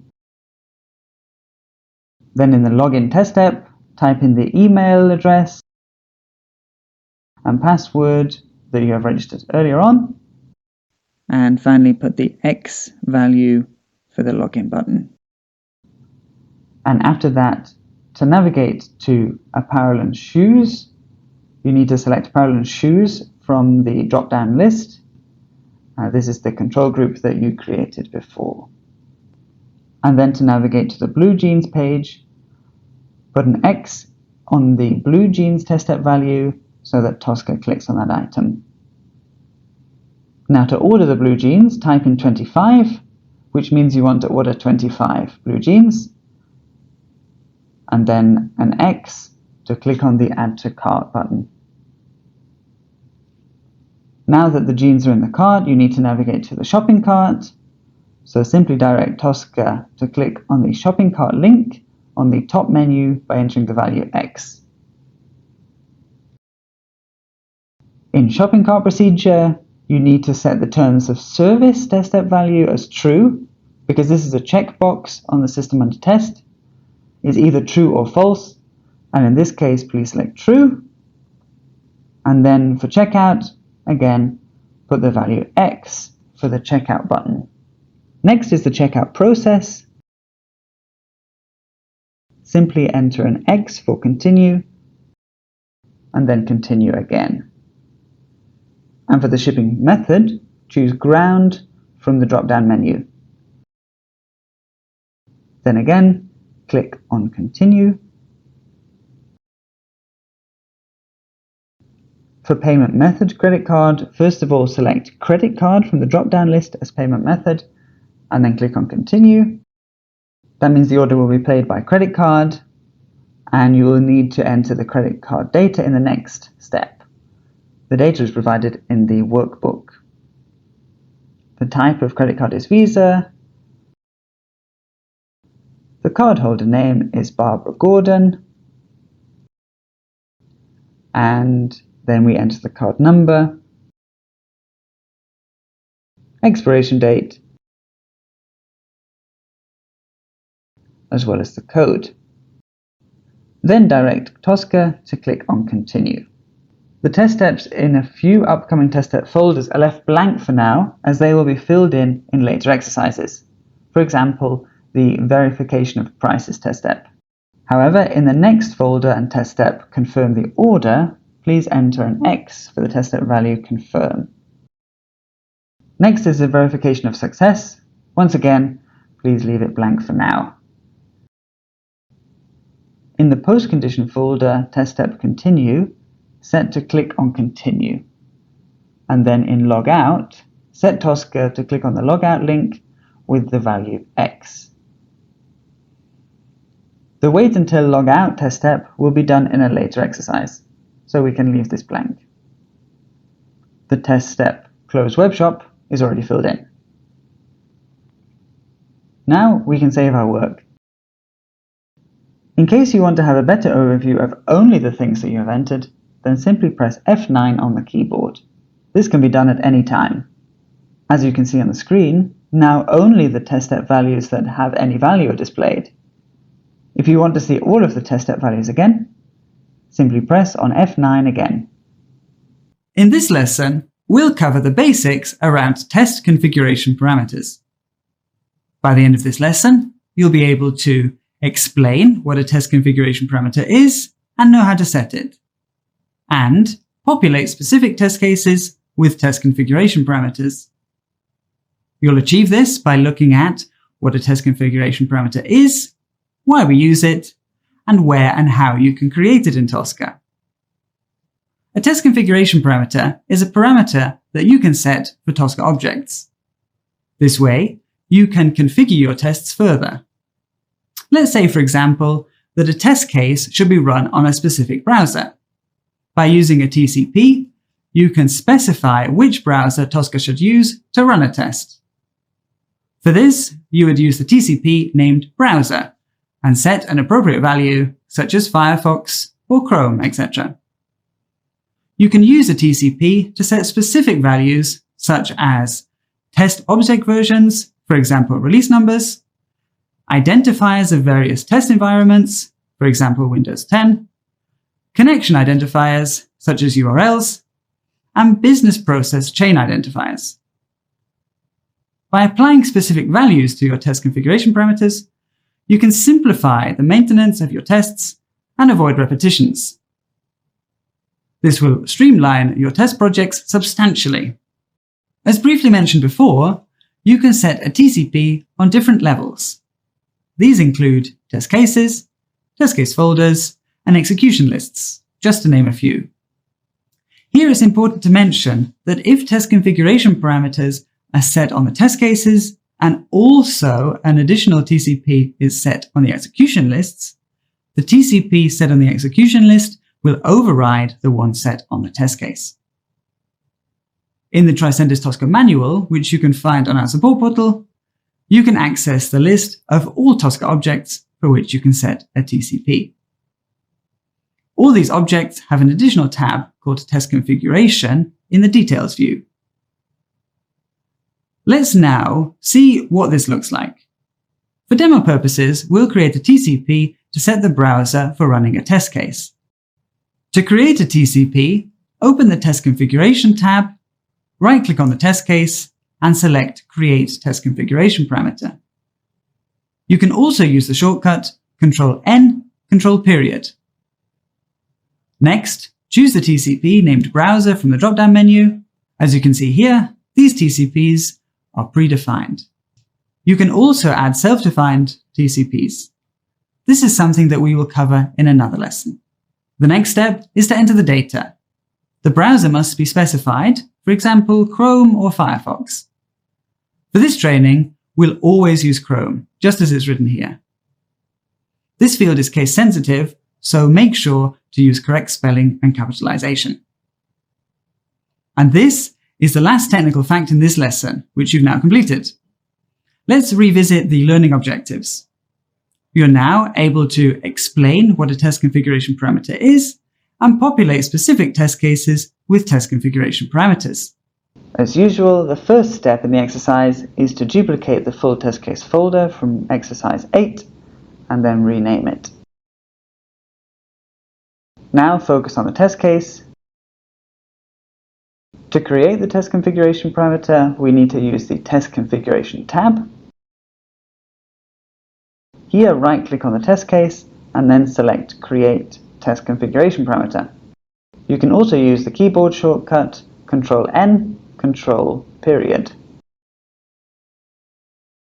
Now, from the drop-down list on the left for name, select Browser, and on the right for value, select Chrome. Save your work. In this lesson, the focus will be on action modes. By the end of the lesson, you'll be able to differentiate between the available action modes in Tosca and also apply them to steer the controls in your system under test. You'll achieve this by looking at what action modes are and why using different action modes makes sense. We'll also look at where within Tosca you can apply these action modes and how you can use them to steer test step values. Simply put, action modes tell Tosca what to do with the test step value to steer a particular control. This means that you can select them within the test case section in the column Action Mode. Let's see what this looks like in Tosca. In the column Action Mode, you can select from the action modes Input, Insert, Verify, Buffer, Wait On, Select, and Constraint. We already saw that the default action mode Input is used to transfer values to the test object. In this lesson, we'll focus on the action modes Select, Verify, and Wait On. The action modes Constraint and Buffer will be covered later in the course. We'll not cover the action mode Insert, as it is only used for non-UI automation and therefore not within the scope of the training. Let's begin with the action mode Select. Select is a passive action mode used for navigating tables or drop-down menus, but without engaging with the application. For example, you can use this action mode to select the table that you want Tosca to focus on.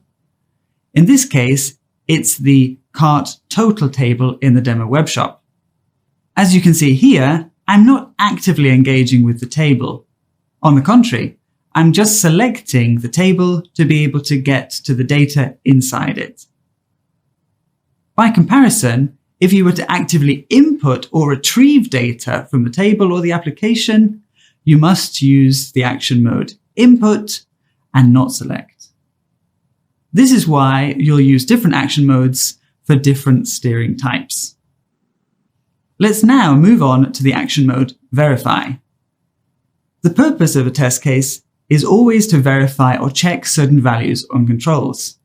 After all, a test case that does not verify anything is a test case without a scope. For example, it might be important to verify that a particular shipping method you chose for a product you had ordered adds the correct amount to your total. You can see here, choosing the shipping method ground changes my total. In another example in this test case, I want to verify that the message stating that the order was successful is visible and appears in the status bar. Whenever you come to the point in your test case to perform these checks, you can use the action mode Verify. Let's now focus on the action mode Wait On. You select Wait On when you want to perform a dynamic wait for a control property to reach a specified state. Alternatively, you use Wait On to wait for an entered value before continuing the execution. Once the condition is satisfied, Tosca reacts and continues the automation workflow. For example, sometimes controls take time to load. Once the synchronization time runs out, the test step will fail even if there was no error in the application. To avoid this, we use Wait On to wait for a message to become visible or for a control to appear. This is particularly useful when expecting mild delays in website or application responses. Thanks to Wait On, a test case will wait until a condition is fulfilled and then immediately continues. This is best practice over inserting a static wait, as this decreases the overall execution time. For example, here you can tell Tosca to input one of the discount codes and to wait on the message discount code applied to appear. For this, you'd use the value visible == true before accepting the terms of service and continuing to do the next test step. If you expect the application to load for longer than the standard waiting times, you can also adjust the maximum time Tosca should wait in the settings. To do so, go to the Setting Maximum Wait Duration under Project, Settings, Engine, Wait On. Adjusting the Wait On settings gives the test case a higher degree of flexibility and resilience. And this brings us to the end of our lesson. You are now able to differentiate between the available action modes Select, Verify, and Wait On, and also apply them to steer the controls in your system under test. For this exercise, we will start by copying and pasting the test case folder, exercise 9, predefined test configuration parameter, and rename it to exercise 10, action mode Wait On. Now let's focus on the test case, and in particular on the post-condition test step folder. Within the post-condition test step folder, we will focus on the test step Wait Until Logged Out. For the test step value Login, we will have to select the downward blue arrow and then the property visible == true.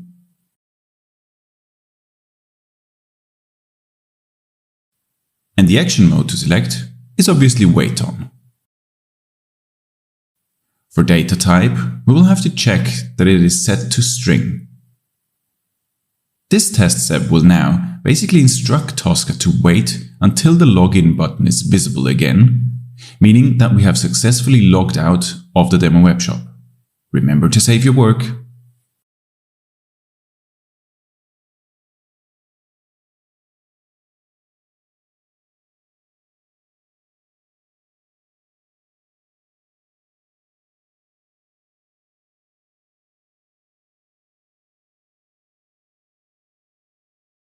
In previous lessons, you have learned to populate your test case with test steps. Now it's time to see if your test steps, test cases, and test case folders are working as intended. You can trial run them in the Scratchbook. By the end of this lesson, you'll be able to run your test cases in Tosca Scratchbook and effectively see and use the run results. We'll first take a look at what the Scratchbook is and why you would be using it. We'll then switch to practical examples of using the Scratchbook within Tosca, and we'll take a look at where within Tosca you'll use the Scratchbook and how. The Scratchbook is a Tosca built-in capability that allows you to perform trial runs of your test steps and test cases. Such trial runs create only a temporary result. This temporary result is not saved and will be overwritten once you run a new test case or test step in the Scratchbook. Nonetheless, this is particularly helpful when you build a new test case or when you simply want to check if a test step that you've just created is working correctly. This means that you'll use the Scratchbook while working within the test case section in Tosca. You can run the following objects in the Scratchbook: individual test steps, test cases, or test case folders. There are a few ways to use the Scratchbook. The first is to run test objects directly. To do so, right-click on single or multiple folders, test steps, or test cases, and click Run in Scratchbook. Alternatively, after selecting the objects needed, simply press the F6 key. The second way is to run your objects via an already opened Scratchbook. To access the Scratchbook, use the shortcut Ctrl-B or click on the Scratchbook icon. Here, you can add the objects you want to quickly test in any order. To do so, you can drag and drop only the relevant test steps onto the Scratchbook. Then, you can right-click and choose Run, or press F6 to run. If you only run a section of a test case, make sure the SUT is in an appropriate state, for example, already opening the correct web page. After execution, the results will appear in the Scratchbook. If a test step fails, a red X appears next to the step with log info explaining what the error was. When everything runs correctly, the steps are marked with a green checkmark. Within the Scratchbook, you can right-click on a test step, for example a failed test step, and select Jump to Test Step, or press Ctrl and J to get back to that exact test step. You can call up the Scratchbook at any time. It will show you the results of your last run if you haven't closed Tosca Commander in the meantime. However, as the log is not saved, once you close Tosca Commander, the results will be lost. And that's it for this lesson. You are now able to run your test cases using Tosca's Scratchbook and effectively see and use the run results. The first step in this exercise would be to duplicate the previous folder, which is exercise 10, and then rename it.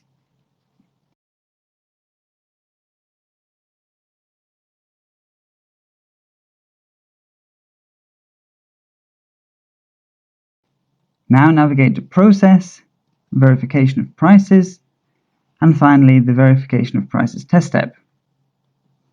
Here there are two tables. Make sure to choose the correct table, which is the cart total.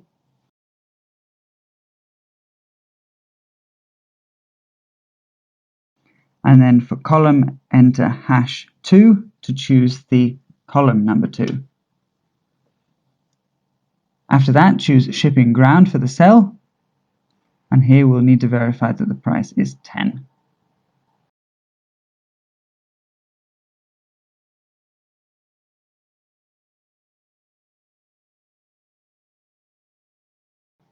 Now navigate to verification of success, which is this folder, and then the verify the order success test step.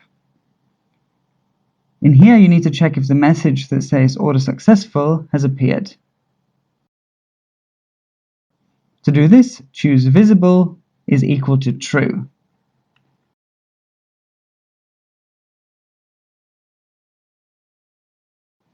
And then, of course, also verify it. Now let's run the test case to see if it's worked. Select the test case and then press the hotkey F6.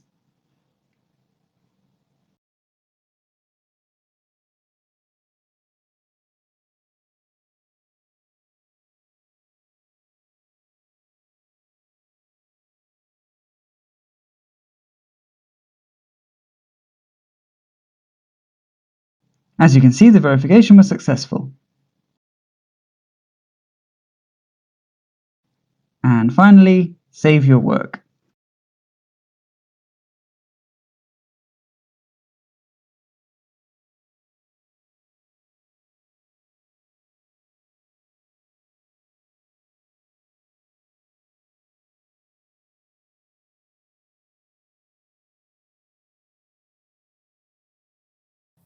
In previous lessons, we've covered some of the action modes you can select in Tricentis Tosca. In this lesson, we'll continue with the action mode buffer. The goal is for you to be able to use this action mode properly. We'll first look at why it's necessary to use the action mode buffer and what it does. We'll then, as usual, show you where to select it and how. An important part of testing is making sure to save and reuse values that the system under test has provided you. This makes the testing and verification as flexible and resilient as possible. For example, ordering a product in the demo webshop will generate an order number. For subsequent test steps, it's then important to save both the order number as well as the price of the product. Instead of using hard-coded data, you can save the generated values by using a buffer. This will allow you to use those saved values generated by the system in any subsequent steps. Tosca uses the action mode buffer to save any type of value generated during the execution of the test case. It can either be static or a dynamic value. This value will be temporarily saved in Tosca and can be used later on in the same test case. As with all action modes, also the action mode buffer can be selected within the test case section in the column Action Mode. Let's look at an example for the action mode buffer in Tosca. Let's say you want to store the price of the blue jeans you've purchased for verification later on. In order to do that, you have to find the control which has the property you want to save. In this case, it's the container price blue jeans' inner text.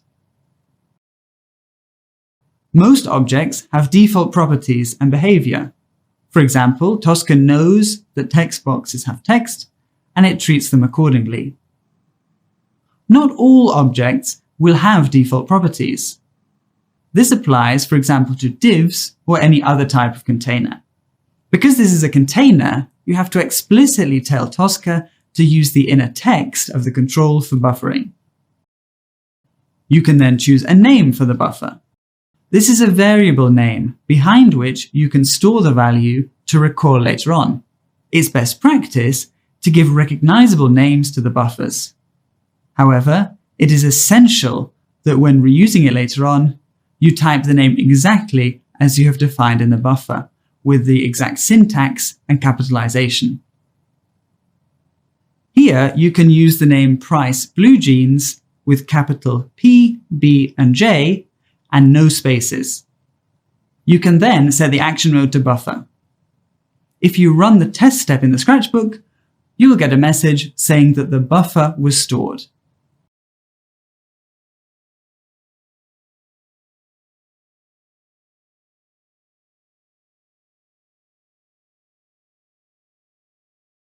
It's important to remember that every time you run that test step, the value will be overwritten by the new value.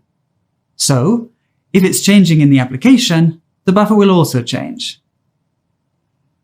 To recall a buffer value, you can use the syntax open curly bracket, B, open square bracket, buffer name, close square bracket, close curly bracket. In this example, you will have open curly bracket, B, open square bracket, price blue jeans, close square bracket, close curly bracket. Thanks to this expression, you can now call up a buffer value either to verify or to input it somewhere else in the system under test. To see the buffers directly in the workspace view, navigate to the Tools section on the ribbon. Here you can find the Buffer Viewer. In this window, you can see all the buffers stored in Tosca. On the left is the buffer name, and on the right is the buffer value. Not only that, but you can create a new buffer and edit existing ones by clicking on them as well. You can also delete a buffer you no longer want by pressing the Delete button on your keyboard. You can also do the same by clicking on Project, Settings, Engine. Here you can also see a list of the buffers created. You can create a new one and also delete them. Please note that buffers should only be created and used within the same test case to ensure that the same value is used. Additionally, buffers are only saved locally, so you cannot expect different users to pass buffered values to each other across multiple runs. To share values across tests and testers, Tosca uses the Tricentis Test Data Service. You can find out more information about Test Data Service in the course Test Design Specialist Level 2.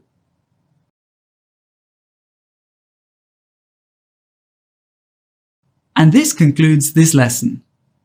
You are now able to use the action mode buffer properly. As we have seen in previous exercises, the first task is to duplicate the folder exercise 11 and rename it.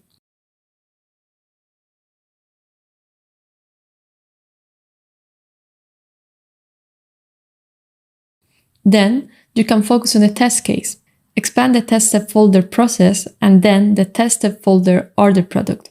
Now, expand the test step order blue jeans. You can see that the test step value price is empty. What you need to do is to bring the value of this price div into a buffer. To do this, select inner text, which is the value inside of the div.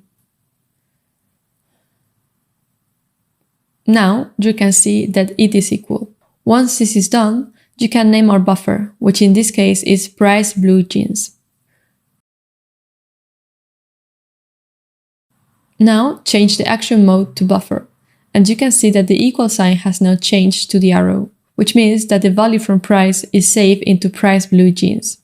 After this, you will be able to recall the price blue jeans buffer into the test case. Don't forget to save your work. By the end of this lesson, you'll be able to steer the system under test using basic dynamic expressions. More specifically, you'll get to know what dynamic expressions are, where to use them in Tosca, and how. But first, let's begin with why you would need to use dynamic expressions in Tosca. In previous lessons, you've learned to populate your test cases with static data. However, in real-life testing scenarios, you don't always have or want to use static data in your test cases. In many situations, you'll need to use dynamic data such as date, time, or random values. This is where dynamic expressions come into play. You'll use dynamic expressions if you need to specify values in your test cases that are not generated until those particular test cases are executed. There are multiple dynamic expressions that you can use. The Tricentis Tosca manual covers all of them, so make sure to refer to it whenever you have questions. In this lesson, however, we'll start with some basic dynamic expressions. We'll cover math function, date, and dynamic text. You can use dynamic expressions at both the module and test case level. Mostly, you'll use them at the test case level. So let's see how to work with dynamic expressions in test cases. To generate special characters and dynamic values, you'll need to use the following syntax in Tosca. You'll need a command, and if needed, parameters. Let's start with an example for math functions. This function allows you to perform calculations. The syntax for the math expression is shown on the screen. As an operand, you can use any numeric value, and as an operator, any basic arithmetic operation, plus some additional ones. Please see the Tosca manual for a full list of operators. Simple examples of the math function are shown here. In the first example, we've multiplied the price of the blue jeans by 25.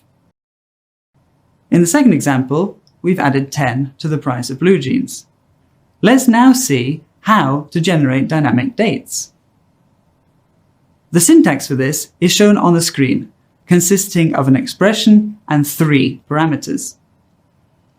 In this syntax, each parameter is case sensitive, so make sure you've got your capitalization in place. Let's now look at the syntax closer. The expression is used to indicate the date value you want to get. It is based on your current system settings. Expression values are, for example, date and date time. Each expression would need to be followed by 3 pairs of square brackets to indicate the base date, the offset, and the format. The base date is the date value in Tosca format. If you don't enter anything into this bracket, Tosca will use the default system date. If you enter a value, Tosca will calculate and format the result using this value as the base. Offset is the value that is added or subtracted from the base date. For example, plus 2y means 2 years in the future. If you don't specify the offset, Tosca will use the base date with no offset. Format is the format of the output of the data expression. This would typically be the format needed to input or verify in the system under test. Possible formats include D, which stands for day, capital M, which stands for months, and Y, which stands for years. If you don't set the format, Tosca will use the format defined in your system settings. Here are a few examples of how to set up a syntax for dynamic dates. The first example is 4 months from today's date, with the month being displayed as 2 digits. The second example is 2 years from today's date, with the year being displayed as 4 digits. You can do the same with text and numbers. The expression random text allows you to specify a string length. The generated text may contain both randomized numbers and letters. If you want to generate a random number, you will use the expression RND. In between the brackets, you only need to specify how many digits this number should consist of. For example, here I wanted a 10-digit long number. You can also generate a number within a specific range by adding the upper and lower limits of the random number. To check if your syntax is correct, simply right-click and choose Translate Value. If it's correct, this command will turn your expression into a value. However, please note that this value won't be the same as the one you will get at runtime. When using dynamic expressions, keep in mind that precise values, special characters, and dynamic values can be combined with one another. Go to the support manual to find out more. And this brings us to the end of our lesson. You are now able to steer the system under test using basic dynamic expressions. To begin, we'll copy and paste the exercise 12 buffering folder, and we'll rename it to exercise 13 math functions. We'll then focus on the test case and navigate to the process folder, then verification of prices folder, and finally focus on the test step verification of prices. Now we'll verify the order subtotal amount using the buffer of the price blue jeans multiplied by our order quantity that we've ordered. In this case, 25. In order to do so, we need to first locate the correct column and the correct row in the table containing the subtotal. So we'll expand the cart total test step value and then the column, and now select the subtotal And here we'll type our math function. We'll recall the price blue jeans, that's our buffer where we stored the cost of one pair of blue jeans, and then multiply that by 25. Remember to close all open parentheses. Next, we'll change the data type to numeric. The next step is to buffer the subtotal amount that we've just verified. To do that, select the action mode buffer and enter the value subtotal.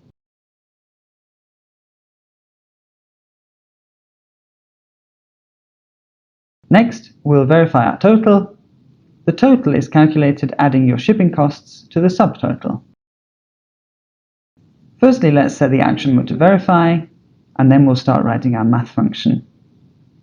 We'll first recall the buffer that was just recorded, subtotal, and to this we'll add our 10, which is our shipping cost. Remember to close all open brackets at the end. And finally, let's change the data type to numeric.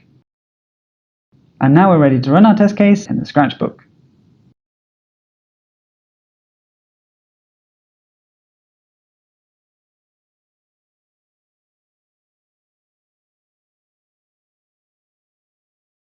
As you can see, the run was successful, so the last step now is to change the work state of the test case to complete and save our work.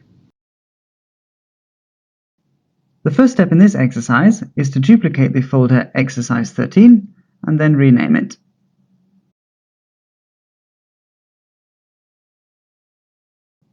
Now focus on the test case. This is now a new test case that is verifying a new process, in this case, the payment process. For this reason, please rename the test case to payment process and make sure that the test case work state is in work. Now navigate to the folder process, checkout process, and then payment information credit card. As you see, so far the cardholder name is Barbara Gordon and the card code is 123. But now you need to randomize them. This way, every time the test case is run, a different value will be given for each field. So you will use the dynamic text first in the cardholder name, change Barbara Gordon to the expression random text, make sure that you use all caps in this case, and then add 10 for 10 characters. Now for the card code, use random numbers, so we will use the RND expression. And then we'll write 100 in the first square brackets and 999 in the second square brackets. This now means the number will be a random number between 100 and 999. Save your work. Let's start by duplicating the test case folder exercise 14, dynamic text. We will rename this exercise 15, dynamic dates. We will then focus on the test case. Here, let's navigate to Process, Checkout Process, and Payment Information Credit Card. Let's focus on the test step, where we will now replace the hard-coded values for both the expiration month and year with dynamically generated ones. Let's start with the month. Make sure to have closed each set of curly and square brackets at the end, as well as using a capital M for the letters. When we hit enter, we can immediately see that Tosca has accepted the formula. This dynamic expression will display a 2-digit month that is 4 months in the future. Let's now replace the year. Like before, remember to close all your bracket sets at the end, but this time use a lowercase y in the formula. And again, when we hit enter, we see that Tosca has accepted the formula. This dynamic expression will display a 4-digit year that is 3 years in the future. We can also use the translate value function in Tosca to double check that the values generated dynamically satisfy our expectations. In the end, we will focus back on the test case level and change the work state to completed. And as always, Remember to save your work. Up until now, you've managed to create multiple test cases by duplicating existing ones and adapting those to fit different testing scenarios. This is one method to create test cases quickly, but it has its limitations. An even more efficient method is using libraries and reusable test step blocks. By the end of this lesson, you'll be able to work with and create libraries and reusable test step blocks in Tosca. We'll first look at what libraries and reusable test step blocks are and why you should use them. Not only that, but we'll also look at where in Tosca you can create these two types of test objects and how. You can imagine that as you create more test cases, there will be certain steps or sequences of steps which you may need to use more than once. As mentioned earlier, you could duplicate existing test cases and adapt them to fit different testing scenarios, but this is not best practice, as it creates duplicated artifacts. This makes it a lot harder for you to maintain your test cases. Whenever you want to change one single value, you have to change that value in every single test case. You could also create test steps from scratch, but this is also not sustainable. Rather than wasting time on creating these steps from scratch every time, you can create a library in which you can store these steps. The benefit is that whenever you want to use and reuse these steps later on, you can simply drag and drop them where you need them. In Tosca, this library is called a test step library. The steps inside the library that you can reuse are called reusable test step blocks. Test step libraries contain any number of reusable test step blocks, which then can be reused throughout numerous test cases. This is why you should add steps to the library that will remain unchanged in any test case in which they will be used. As the name Test Step Library and Reusable Test Step Blocks already suggests, you'll be working with these in the test case section. Let's take a look at an example of how you can create libraries and reusable test step blocks. We'll start with a simple example. In the automation of test cases, it's best practice to start and end the test case at the same place. In this project, we're always beginning by opening the browser, navigating to the web shop URL, and logging in. We'll always end the test case by logging out of the web shop and closing the browser. To make the creation of multiple test cases faster and more efficient, you can simply add these test steps to your test step library. But these are not the only test steps you can reuse. There are other steps as well. We'll look into those and create a test step library and add to it the relevant reusable test step blocks. The purpose of this test case is to verify the calculation of an additional payment fee for purchasing blue jeans in the web shop using a check or money order. First, you will need to create the test step library. You can add a library to any test case folder that does not already contain a library. This is very simple. You simply right-click on the folder and select Create Test Step Library. You can also use the shortcut Ctrl-N, Ctrl-L. To create reusable test step blocks from the test steps you have already created, simply drag and drop them from their original location to the library. You will see that these test steps immediately become references to the reusable test step blocks.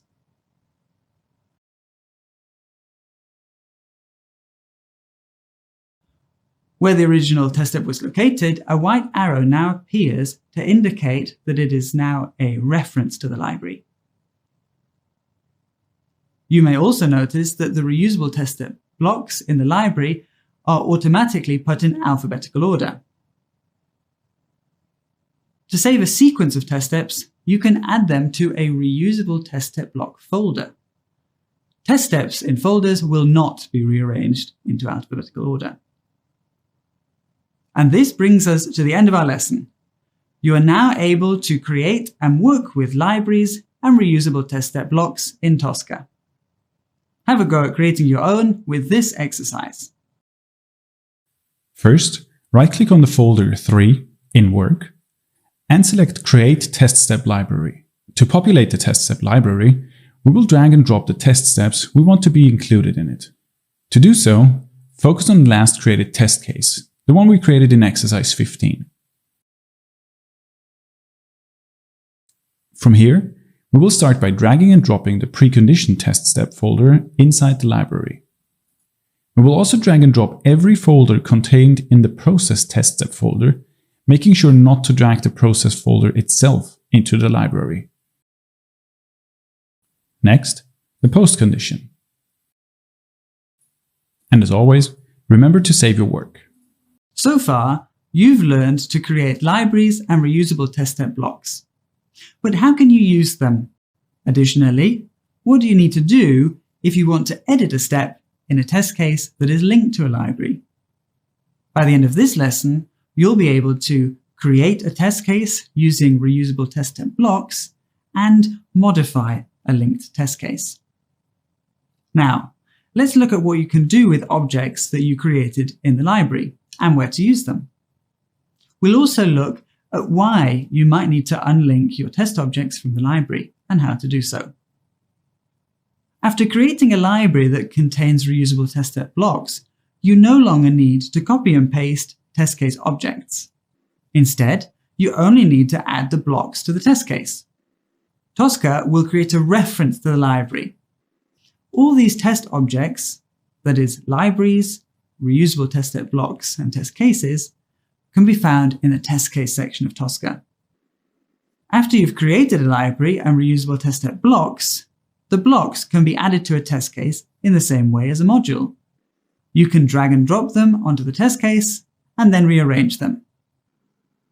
You can also use the shortcut Ctrl-T to bring up the menu to search and add the items to the test case. Once the link blocks are in the test case, they will show up as a reusable test step block reference. The name of the block also has reference at the end. For example, once you have added the reusable test step block precondition, you will see the reusable test step block reference with precondition reference in your test case. Sometimes you want to change something in one test case that is linked to the library. However, if you change the reusable test step block itself, the change will be applied to every test case that uses this reusable test step block. Just for this one test case, you could remove the link from a specific artifact to the library. Simply right-click on the reusable test step block reference and select Resolve Reference. Please note that once you have resolved a reference, you cannot relink it back to the library. Let's take a look at an example of how to add reusable test step blocks. Using drag and drop, you can add the precondition and postcondition blocks to the test case and create a process folder for the future steps. Then, you can bring the reusable test step block references into their correct location. Next, in the process folder, the reusable test step blocks can be added using the Ctrl and T key combination. The reusable test step blocks are at the top of the list, making it easy for you to access them. As the test step shopping cart procedures will be modified in a later lesson, you will need to resolve the reference of the folder Start Checkout reference. To do so, right-click on the folder and choose Resolve Reference. The folder name is now Start Checkout, and you can make edits to the test steps inside it without needing to change the reusable test step block. And this brings us to the end of this lesson. You are now able to create test cases from reusable test step blocks in a library. You can also modify a reusable test step block reference using the Resolve Reference function. We will start by creating a new test case folder under the 3 in Work folder. We will name the folder 17 create a test case from a library. Within this folder, we will then create a new test case, and we're going to name this test case discount code. We will also change the test case work state to in work. Within the test case, create a new test step folder and name it process. We're now ready to start populating our test case using our test step library. We will start by bringing in our preconditioned reusable test step block. Once it has been imported, we will drag it all the way up so it will become the first step of our new test case. Next, we will import the post condition. This step is already in the right position. The next reusable test step blocks will be placed inside of the process folder. We will start with order product and continue with start checkout, checkout process,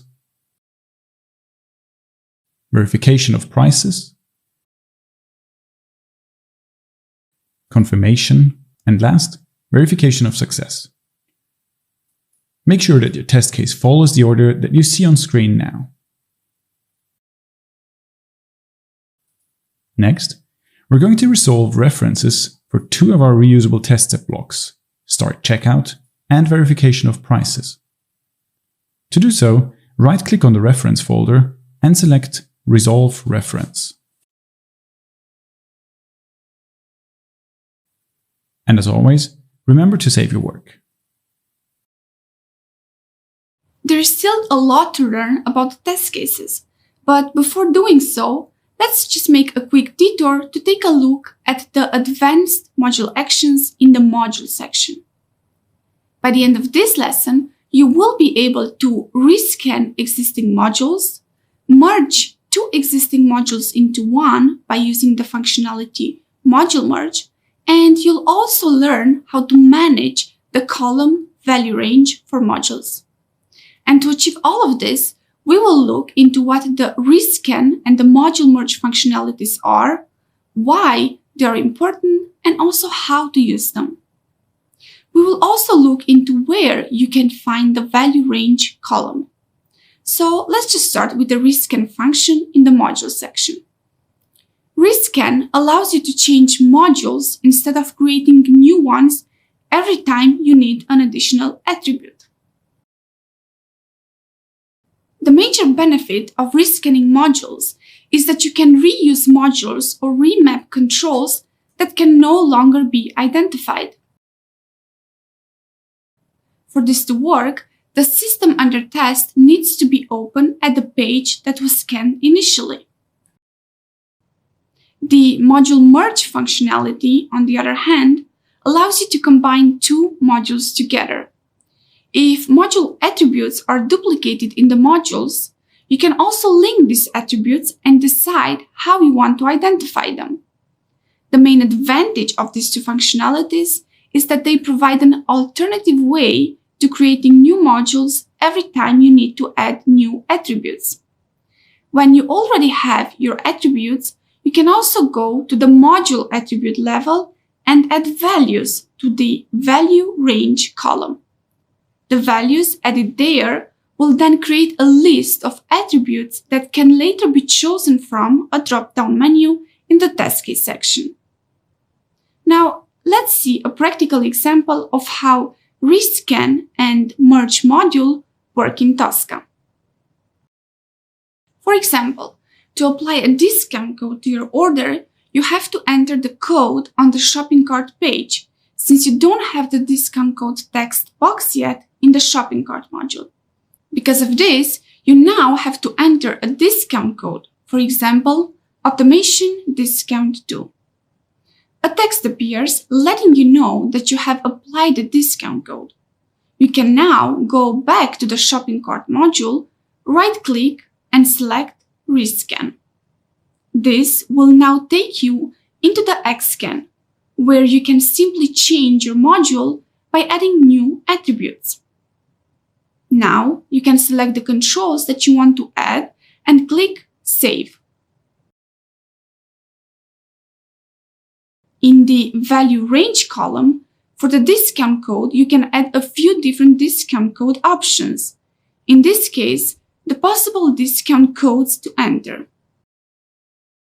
When a module is being rescanned, it can be saved as a duplicate in the module section. To avoid duplication, you can use module merge, which brings the attributes you select and their methods of identification together into one module and deletes the second module. To do this, you first need to select both modules, then navigate to the Modules tab in the top ribbon and click on Merge Modules. After clicking on Show, the two modules will appear as the target module and the source module. Below them, you will see their module attributes. When working with module merge, please keep in mind that the target module is the one you will keep, and the source module is the one that will be combined into the target module and subsequently deleted. You need to select the attributes you want to bring from the source module into the target module. And you can determine which module is the target and which is the source by selecting the option to switch modules.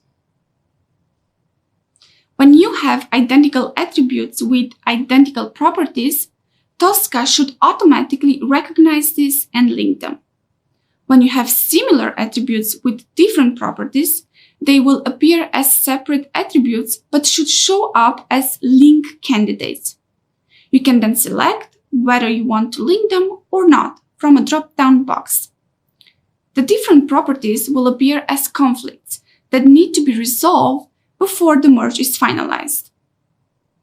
You can then select whether you want to use the property from the target module, the source module, or get rid of both of them. Now, when you are ready, press Merge. Tosca will let you know how many attributes have been updated and which usages have been relinked to the new module. Then, it will delete the source module. Now, you can press Close and save your work. In addition to merging modules on your own, Tosca will also try to automatically merge modules that it detects are the same when you import subsets. This could be things like duplicate copies of standard modules or manually created modules for your SUTs.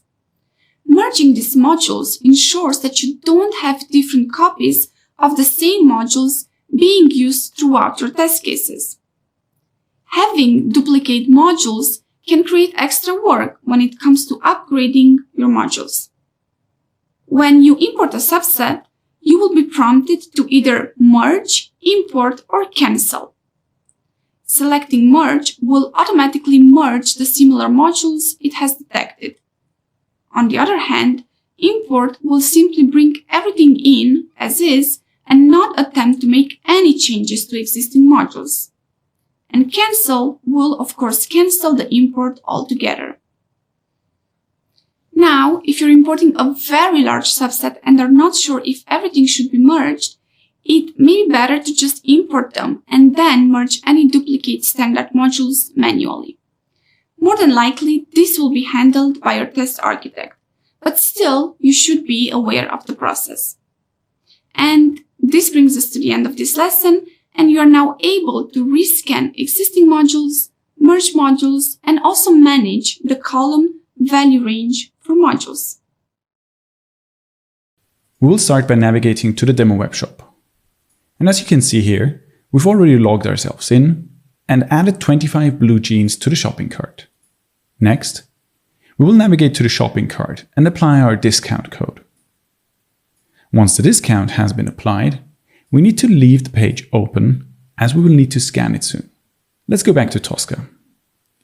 In the Modules section, navigate to Modules, Webshop, Complete, Checkout Process, Exercise 18, Rescan, Value Range, and Module Merge. Here, focus on the module Webshop, Shopping Cart, Rescan. Right-click on the module and select Rescan. Tricentis Tosca's Xscan will open and should automatically recognize the demo webshop open to the right page. So let's go ahead and filter out the items that are not needed and select the option to select on screen.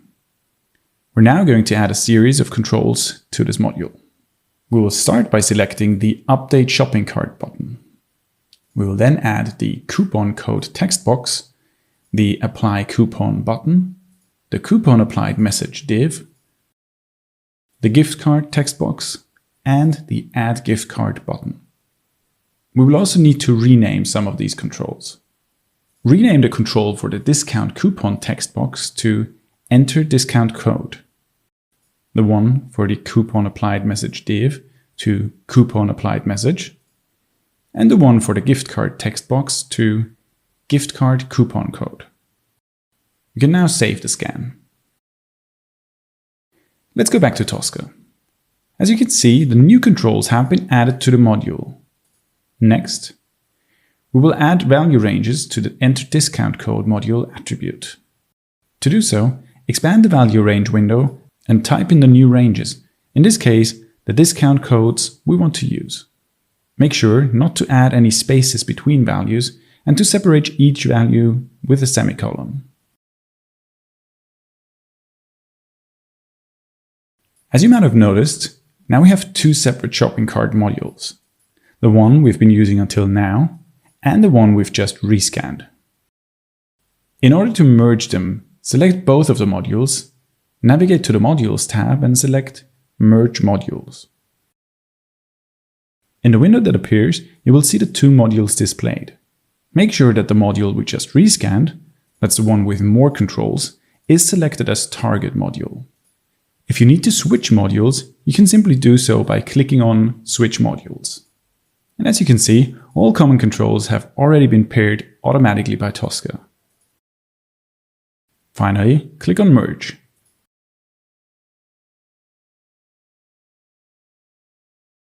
And now let's rename the module. And as always, remember to save your work. To run a test case, you may want or need to specify values such as the desired testing environment, test object versions, business chain identifiers, and so on.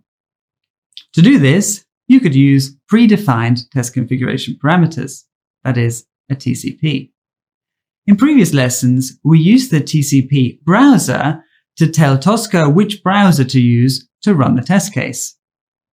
Normally, using a TCP is possible when the parameter to recall is included in the list provided by Tosca. But what if you need to use one that is not included? In this case, you can use self-defined TCPs. How to create and use self-defined TCPs is the objective of this lesson. So let's get started.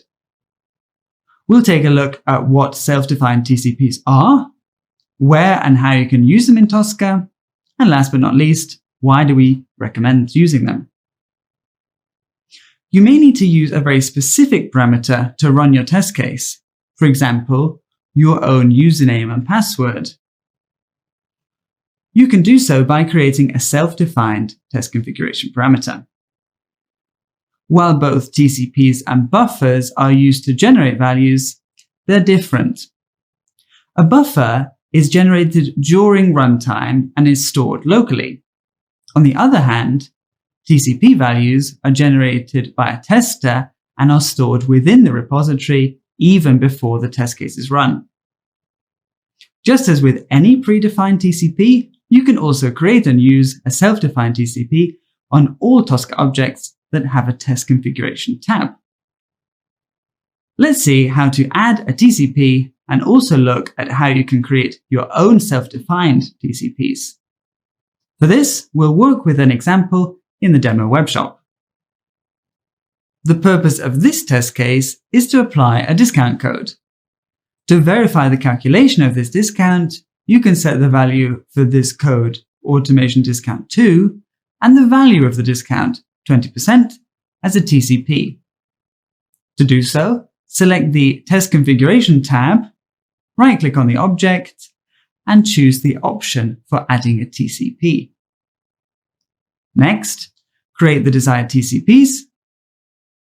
In this case, the discount name and the discount percentage, and set the relevant values. When you want to recall these exact values in the test steps, just add the reference to these TCPs. The syntax for this is open curly bracket, CP, open square bracket, the parameter name, close the square bracket, close the curly bracket. The benefit of using TCPs and self-defined TCPs rather than typing the values directly in the test step value is that this lowers maintenance. If in the future you need to change the value, you only have to do so in one place rather than each and every time it's used in your test case. Now that we've reached the end of this lesson, you are able to create and use self-defined test configuration parameters. Let's start by duplicating our test case folder, and we'll call the new folder exercise 19 TCP. We'll then focus on the test case and navigate to the test configuration tab. And here we'll create the 3 configuration parameters. The first one is the configuration parameter for the browser, in this case Chrome. The second one will be the name of our discount code, and that'll be automation discount 2. And the last one will be the discount percentage applied when using the discount code, in this case 0.20. Next, navigate to the test step process, start checkout, shopping cart procedures. Here we'll instruct Tosca to enter the discount code in the correct text box. We'll do this by recalling our configuration parameter using the syntax CP. Additionally, we'll tell Tosca to click on the Apply Coupon button. We'll also instruct Tosca to wait for the coupon applied message to become visible. This is an important step, as sometimes it may take the system several seconds before the operation is completed, and this can prevent the test case from continuing with its execution. Remember to use the Wait On action mode for this value. Next, navigate to the test step process, verification of prices, verification of prices. Here we'll modify the calculations in order to account for the applied discount. For the total test step value, change the name to discount and modify the formula. As you can see, Tosca is now making a sum of the subtotal and the shipping, and then multiplying by the amount for our discount multiplier. The whole amount has a minus in front, as we will need this to be subtracted from the total later on. Remember to use the numeric data type for math functions. Next, buffer the discount amount. Finally, add together the subtotal, the shipping, and the discount we buffered earlier. Remember to use the numeric data type.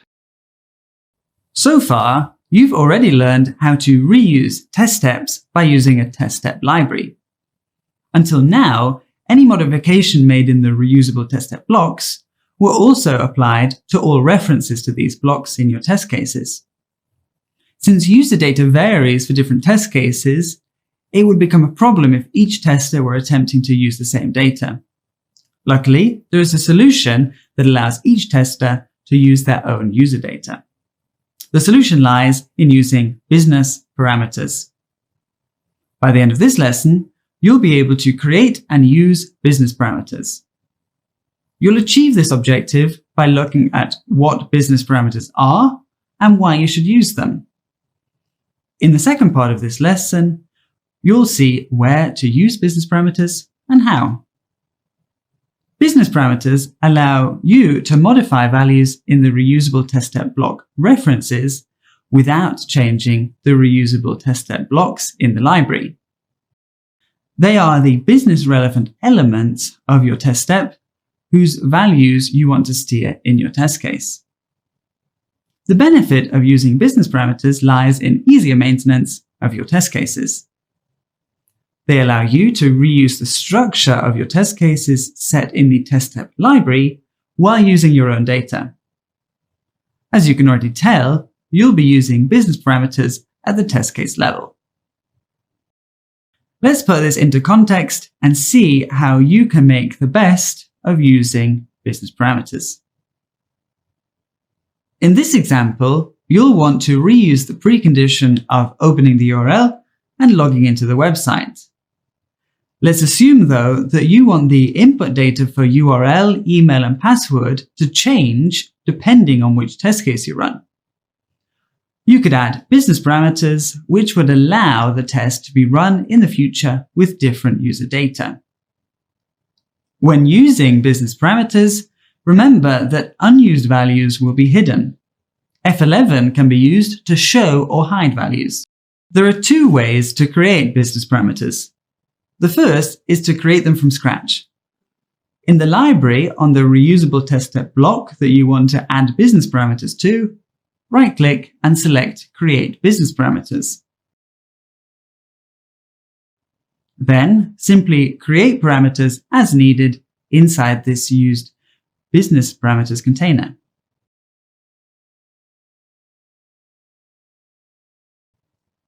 Once the parameter is created, you need to drag and drop it into the value column for the relevant test step value so that Tosca knows where to use this information. It will create a parameter link, which will be open curly bracket PL, open square bracket, parameter name, close square bracket, close curly bracket. There are cases when you already have the parameters defined in the test step. In these scenarios, you can simply drag and drop them into the business parameters container, and they will create the references in the volume column as well as in the business parameter itself. And this brings us to the end of this lesson. You're now able to create and use business parameters. And congratulations, you have now completed the test case section. Let's start by duplicating the exercise 19 folder and renaming it exercise 20 business parameters. Next, navigate to the library and then focus on the precondition reusable test step block. We'll now create 3 new business parameters for our reusable test step block. To do so, right-click on the business parameter container and select Create Business Parameter. The first parameter will be the URL, then create one for email and one for password. Once done, expand all elements within the precondition test step folder. We'll now link the business parameters we just created to specific test step values by creating PL links. To do so, simply drag and drop the business parameter to the correct test step value, the URL parameter to the URL value, the email parameter to the email value, and the password parameter to the password value. Once done, navigate back to the exercise 20 test case folder and focus on the precondition reference. Here we'll fill out the parameters with the values we want to use for this particular test case.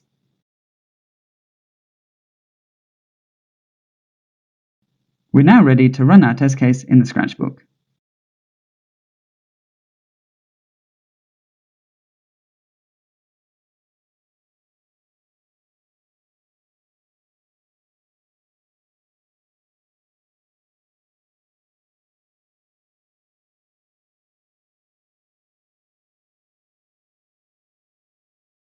Finally, change the work state of the test case to completed, and remember to save your work.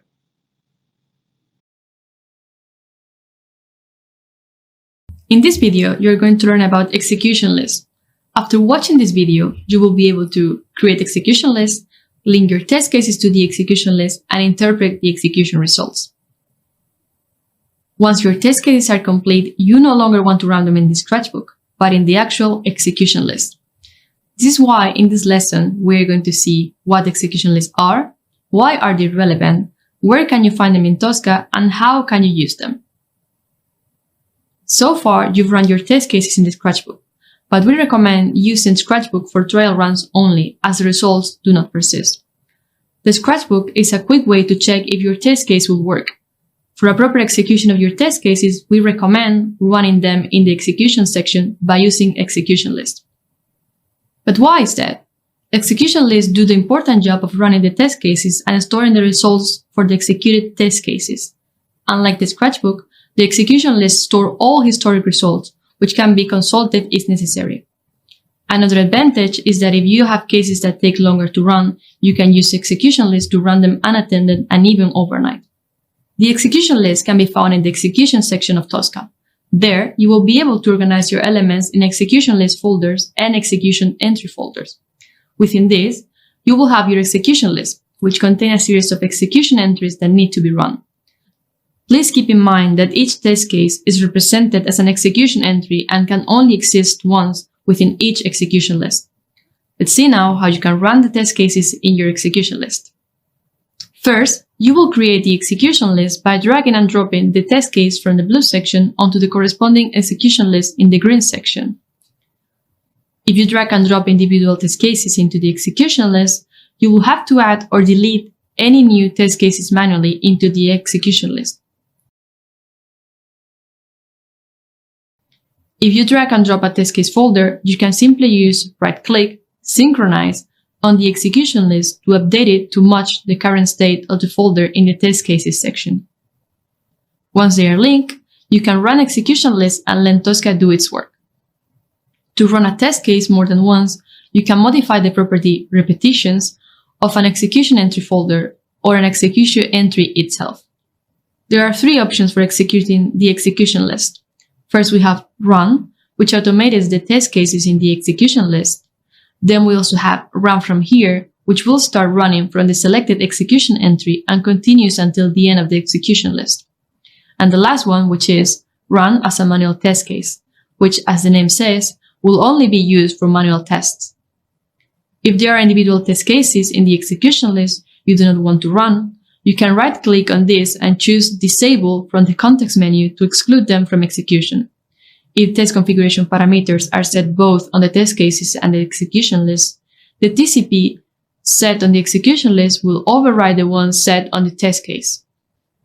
Unlike in the Scratchbook, if a test case fails in the execution, your recovery scenarios and cleanup scenarios will kick in when necessary to continue running the executions. You can learn more about these scenarios in a later lesson. If an execution is rerun, the most recent information will appear. You can expand the execution entry to see all previous runs. When the execution passes, a green box with a green tick will appear. When an execution entry fails, a red box with a white arrow inside will appear. In this view, you can see the duration of executions as well as a summary of the logging info. You can also manually right-click on the execution entry and select Set Result to Pass, Fail, or No Result. And now you are able to create, link, and interpret your execution list and the results. Congratulations, you have almost completed your automated testing journey. Let's take a look at the last section. In the execution section of Tosca, right-click on the execution list folder, Execution Lists, and create a new execution list folder. Name it Exercise 21, create an execution list. Within this folder, create a new execution list and name it Webshop. Navigate back to the test case section, and now we'll link the test cases that have the work state set as completed to our new execution list. This means that we will link the test cases from exercises 13, 15, and 20. To do so, select the test case you want to link and drag and drop it onto the execution list. Repeat the operation for the two remaining test cases.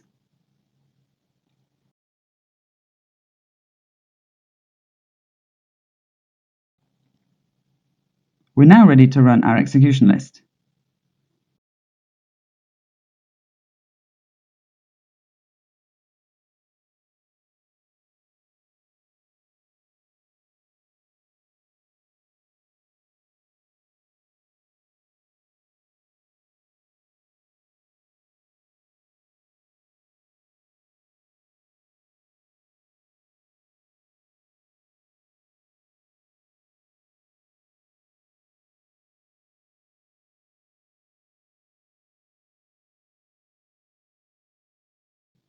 As you can see, all three of the test cases were successfully executed. Finally, remember to save your work. We'll start this course section by learning how to create requirements, requirement sets, and folders. This will be the objective of our lesson. We'll therefore take a look at what requirements are and where and how you can manage them in Tosca. Then, we'll also look into why you should organize your requirements properly. Requirements are a criteria that the system under test is expected to fulfill. These criteria refer to the business requirements that you need to check to ensure that your application is running properly. They can be functional and non-functional. Functional requirements cover those functionalities that the system under test must be able to carry out. For example, an online web shop must be able to process payments. On the other hand, non-functional requirements relate to the operation of the application rather than specific use cases. For example, security or performance testing. In Tosca, requirements are organized in requirement sets, which represents different aspects of the application. For example, you will have a requirement set for the front end of your website. This will help to keep your requirements organized and easy to maintain. You can also go a level up and structure your requirement set in requirement folders. And now, let's see how all of this looks in Tosca. You can manage all of this data and build your structure in the requirement section. This section provides a dashboard for simple and effective test management. It is used for planning test processes, monitoring progress, and optimizing risk coverage. Let's see now how you can build your requirement structure beginning at the top level. We'll start with requirements folders. To create a new requirements folder, right-click on a folder in the requirements section and select Create Folder from the mini toolbar.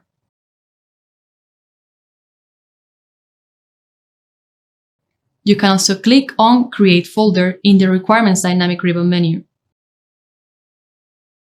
Or use the shortcut Ctrl-N and then Ctrl-F after clicking in the folder where you want to create the new folder.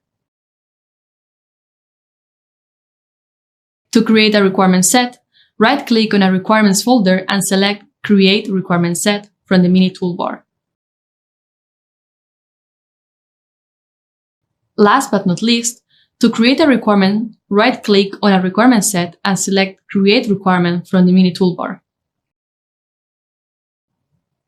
And this is how you can structure your requirements in Tosca. We've reached the end of this lesson, and now you're able to create requirements, requirement sets, and folders. You might have the requirements in place, but this alone does not tell you what to test first. To get there, you learn in this lesson how to web requirements in Tosca.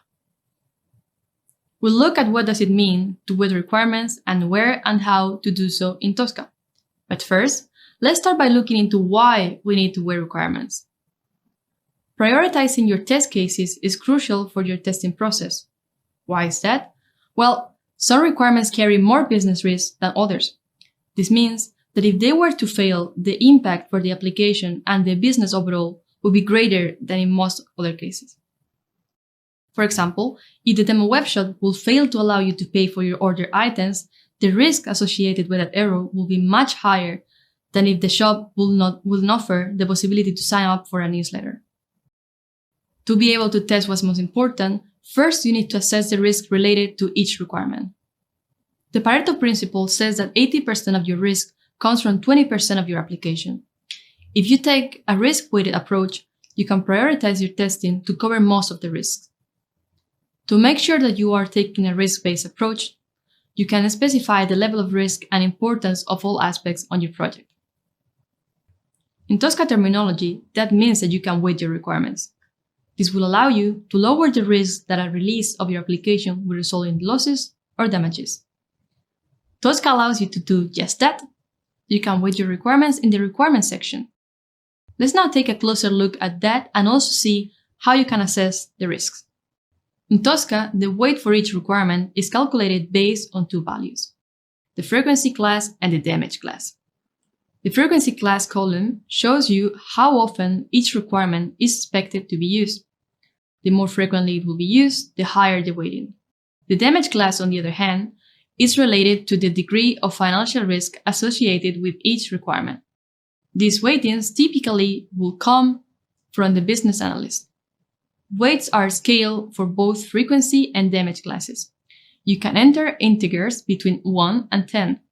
In this example, we will, however, use a range between 1 and 5. The weight is then calculated automatically using an exponential function to show the relative importance of each requirement to all others at the same level. In this way, we know where to test first and we make sure to maximize risk coverage. You can see that, for example, the shopping cart and order process have the highest weight compared to all other requirements. Within the shopping cart, the step Add Products has the highest weight compared to all other elements in the shopping cart, while in Order Process Requirement, Calculate Shipping Costs and Payment Methods have the highest weight. The contribution shows the relative percentage of risk coverage to each requirement in a requirement set according to its and its parents' weights. And this is how you can take an informed decision on what to test first, which leads us to the end of this lesson. That means that you are now able to weight requirements in Tosca. Up until now, you have learned to structure and weight your requirements in Tosca. But what is all this information telling you and how can you use it to prioritize your testing? To answer this, you'll need to go a step further and link your test cases and execution list to your requirements. And this is what you will learn today.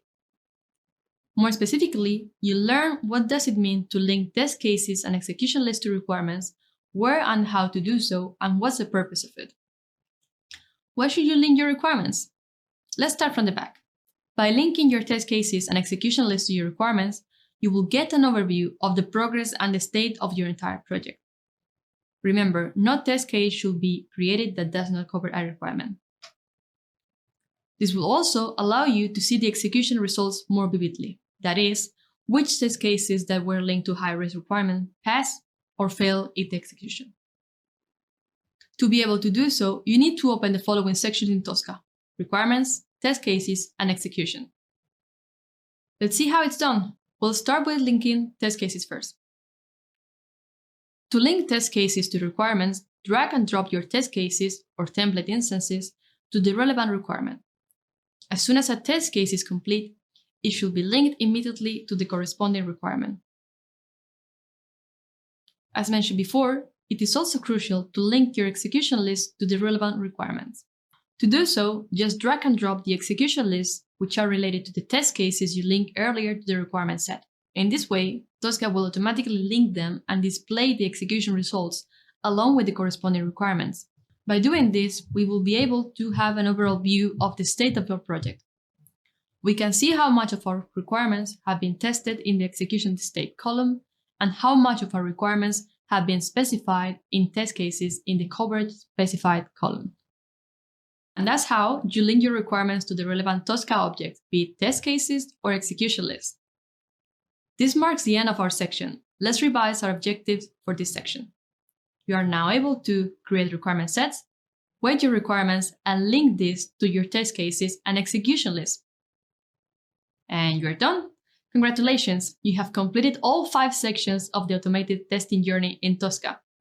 Do not forget to check the lessons of the more advanced features. In the Requirements section of Tosca, navigate to the Requirement Set web shop front end and focus on it. Expand all the elements within this requirement set.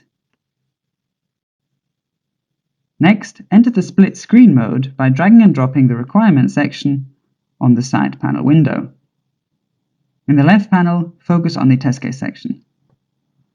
We'll now drag and drop the 3 test cases with the work state completed onto the appropriate requirements. Drag and drop the test case from exercise 13 onto the Calculate Shipping Costs requirement. Next, link the test case from exercise 15 to the Payment Methods requirement. And the test case from exercise 20 to the Discounts requirement. Once done, in the left panel, navigate to the Execution section of Tosca. Here, link the Webshop execution list to the Webshop front-end requirement set. To do so, simply drag and drop the execution list onto the requirement set.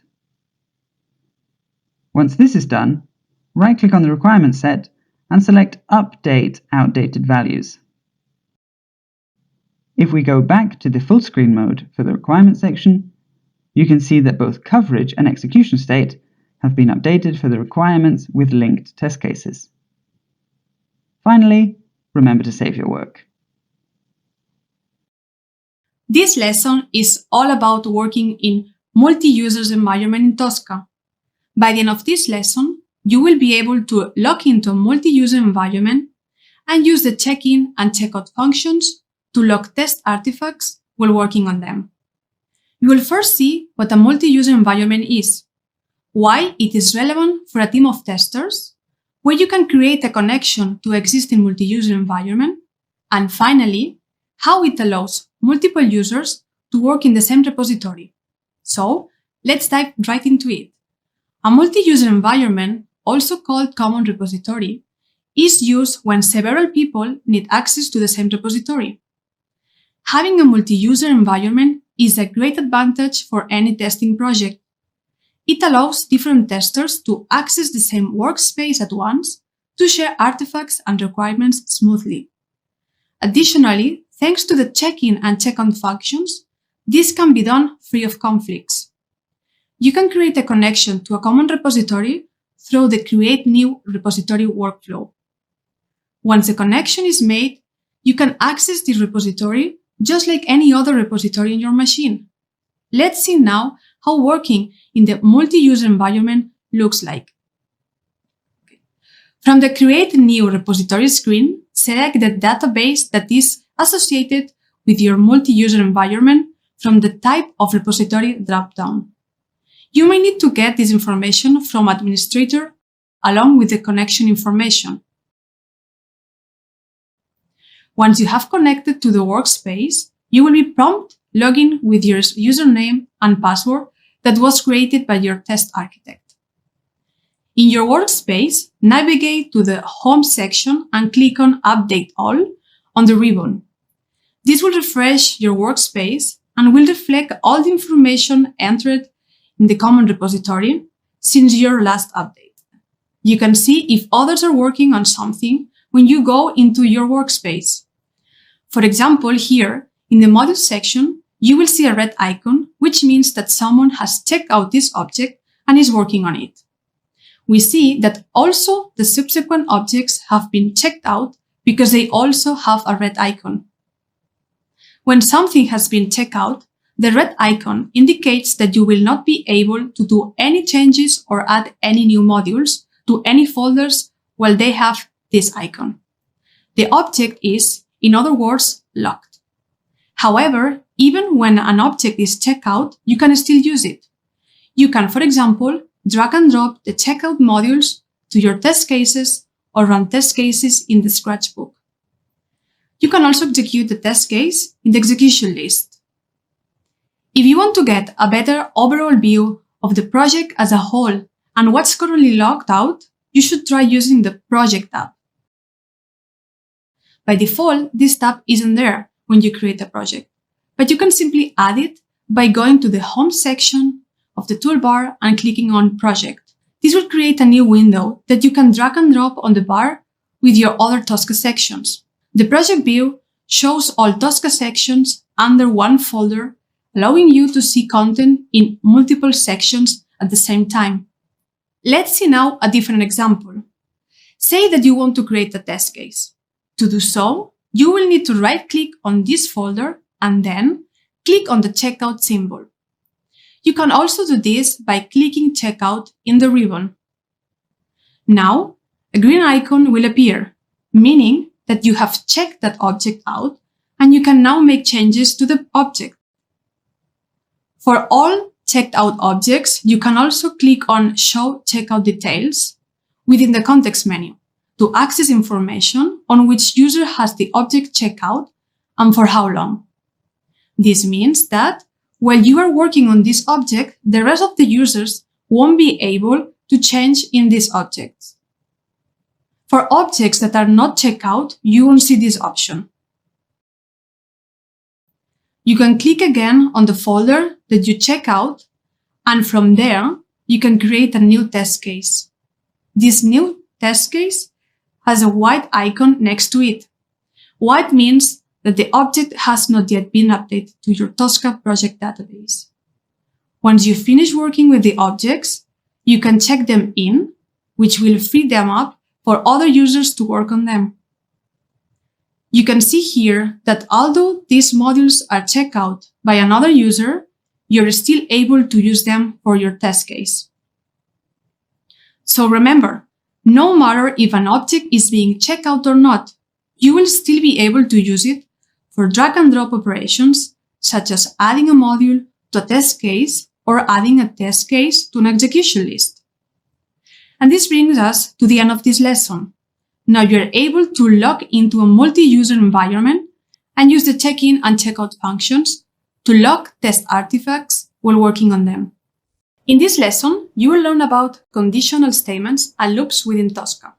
These are the while, if, and do statements. By the end of this lesson, you will be able to explain what a while, if, and do statements are, and set a while statement. In order to achieve these learning objectives, you will be going over the following questions. Why are these statements relevant? What a while, if, and do statements are? Where you can use them? And how can they be set up in Tosca? By now, you know that in Tosca, some steps should only be done given a certain condition. In this case, it is possible to use special expressions which contain conditions and sometimes loops. These expressions allow to repeat a step if a condition is met, but also to go to the next step when the condition is no longer met. Let's begin with the while statement. A while statement is a loop used for running test steps many times. It tells Tosca to repeat the step as long as a particular condition is met. When the condition is no longer met, the loop stops, and Tosca will move on to the next step. Aside from while, there are also if and do statements. As mentioned before, while will continue to repeat a function until the condition is no longer met. Do is exactly like while, but it will run the loop at least once before checking whether the condition is met. If will perform a function only once given a certain condition. However, Tosca will take a couple of seconds to perform steps in each if statement. If the if condition is expected, we recommend using test case template instead, as it is best practice and will save you execution time. You can learn more about this topic in our course Automation Specialist Level 2. Let's take a step back and take a look at the while statement. In Demo Web Shop, you tell Tosca to empty the shopping cart and start over with the verification process in case the verification process cannot continue due to an error. However, since each item has a separate remove checkbox and the number of items in the cart is dynamic, you cannot simply create a test step. Instead, you can create a while statement with a loop. Tosca will check if there is an item in the cart and then remove it. Once there aren't any other items in the cart, Tosca will move to the next step. But where can you create these statements? You can create a while, if, or do statements within a test case. Let's see how this works within Tosca and how you can set up the while statement. First, navigate to a test case, right-click and select Create a while statement from the context menu. Just to make sure to bring a while statement in the correct position depending on the structure of your test case. The while statement is made up of two parts, the condition and the loop. In the condition, you must tell Tosca which condition should be met for the step to be completed. And in the loop, you will tell Tosca what to do if the condition is met. Once you have created the statements, just like in other test steps, you can add the modules you need for each statement and fill in the necessary test step values. Remember, you can do this by selecting the test step and using the shortcut Ctrl-T to see the list of modules.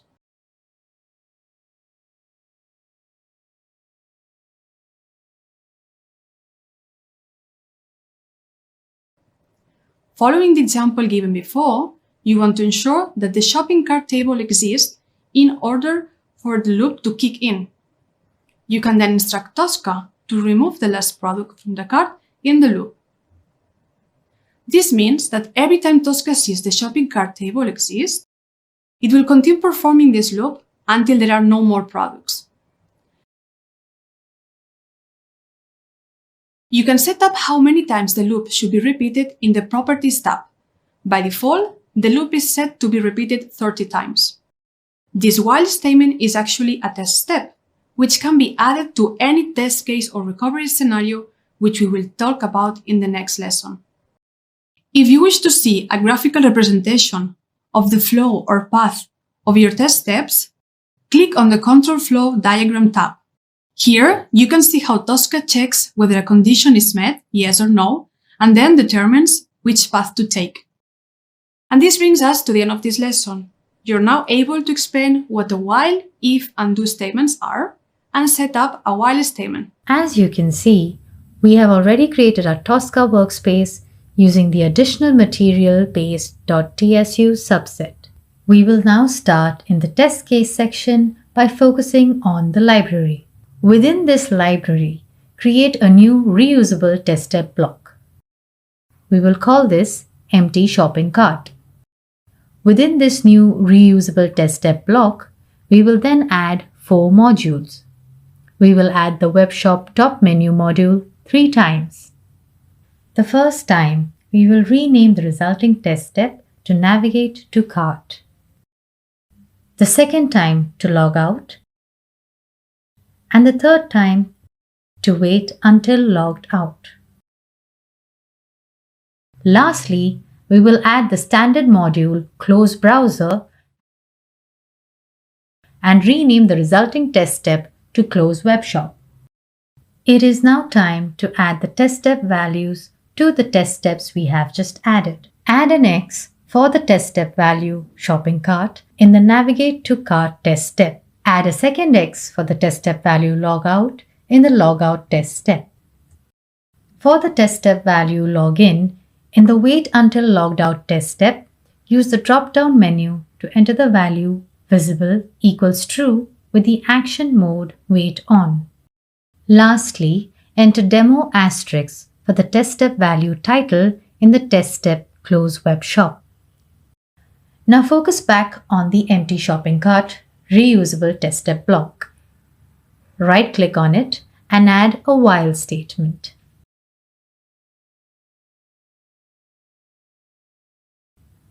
Drag and drop the newly created while statement between the Navigate to Cart and Logout test steps. Let's now focus on the while statement itself.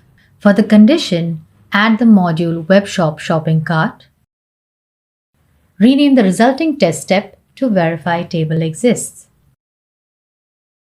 For the loop, add the module Webshop Shopping Cart and rename the resulting test step to Empty Cart. Let's now focus back on the Verify Table Exists test step within the while statement condition. In here, we will need to instruct Tosca to verify the existence of the shopping cart table.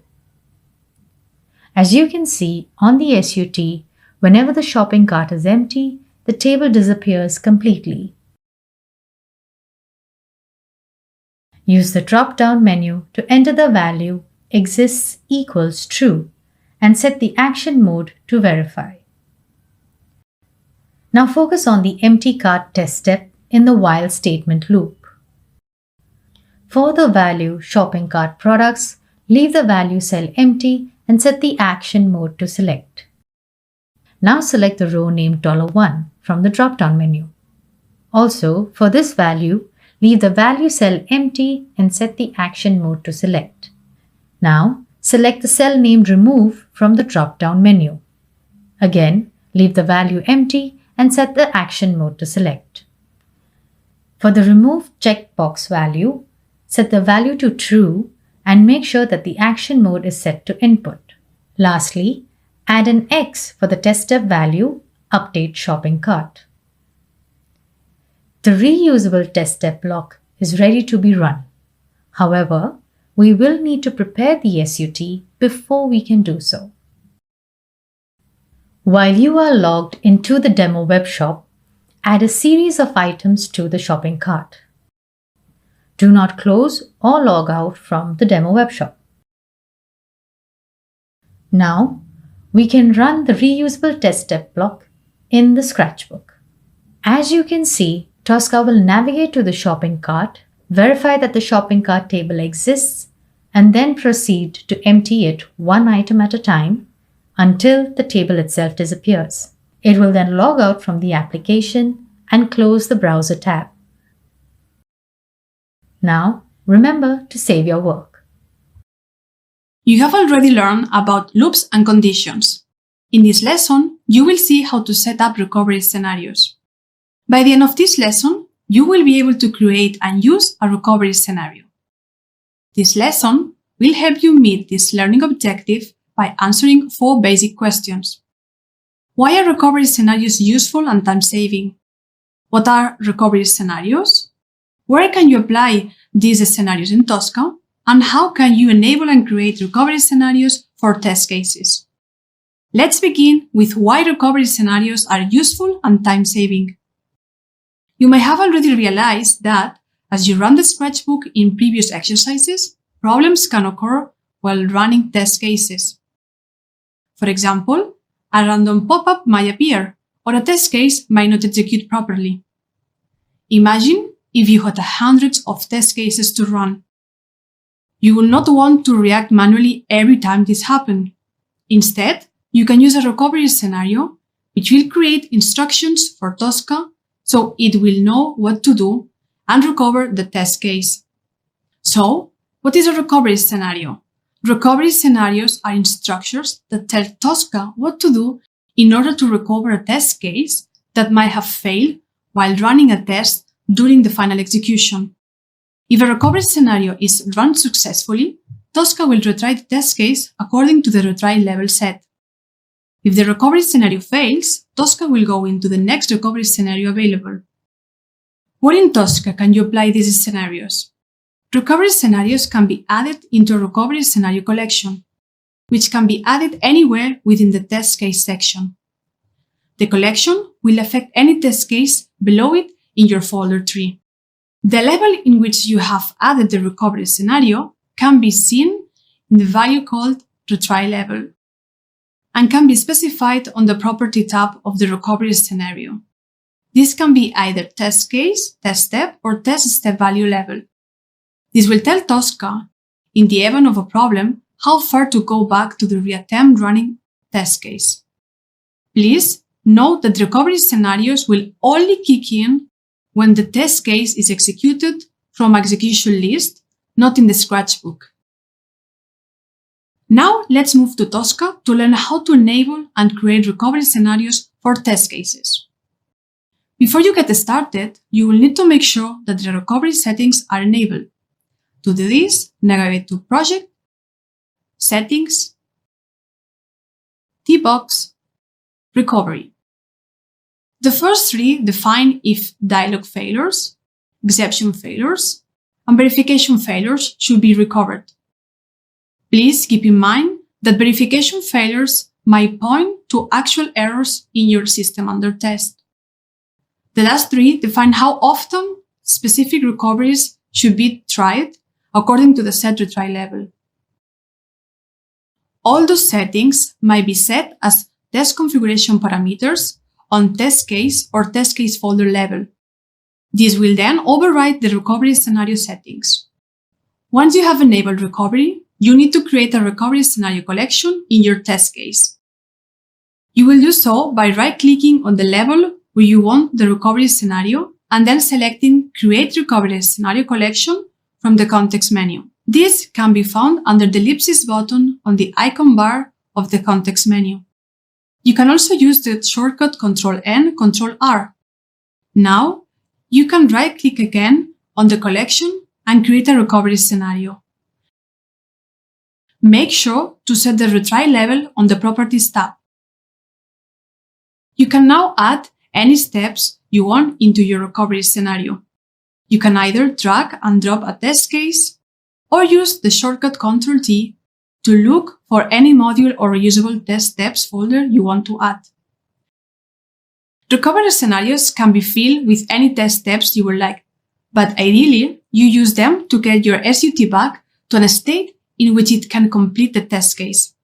For example, if you try to run your earlier test case examples while it's still logged in to the demo web shop, you will know that it fails because the first step is to log in, and Tosca can find the login button. You can add the steps to a recovery scenario that logs you out if the step fails, and then the test case will try again and continue. You will set this up in the exercise that follows this lesson. Looking at the log info in the execution entry shows that overall the test case passed, although when you look in the tail, the first run through failed. Remember, recovery scenarios kick in only during actual execution in the execution list, not in the scratchbook. And this is how you can work with recovery scenarios in Tosca. You have reached the end of this lesson. You are now able to create and use recovery scenarios. To begin, focus on the login and logout test case. Within this test case, create a new recovery scenario collection. Within the recovery scenario collection, create a new recovery scenario. Now focus on the recovery scenario. We'll now add 3 modules to this recovery scenario. We'll start by adding the Webshop top menu module twice. We'll rename the first result test step to logout,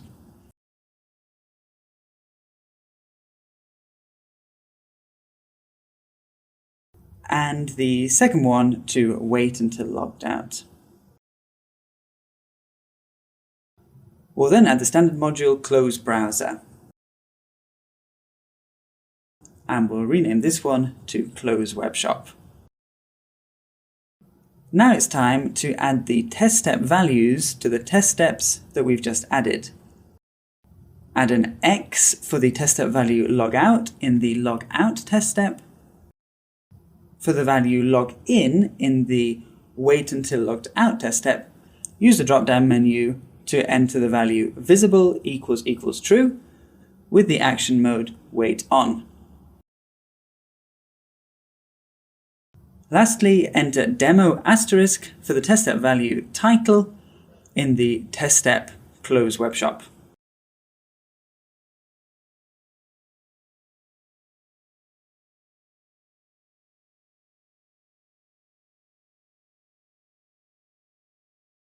Before testing the functionality of our newly created recovery scenario, we'll need to ensure that Tosca's recovery settings are set up correctly.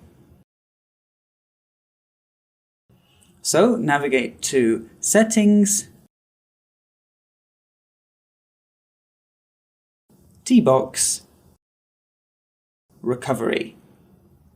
Here we need to make sure that the value for the dialog, exception and verification failures is set to recover. Next, we'll need to set up our SUT for failure. To do so, simply open the SUT in a Google Chrome tab and log in with your credentials. Once done, close the tab without closing the browser. This step is important because doing so should ensure that the next time you open the demo web shop, your account will already be logged in. As recovery scenarios won't trigger in the scratchbook, head to the execution section in Tosca, and here run the log in and log out execution list.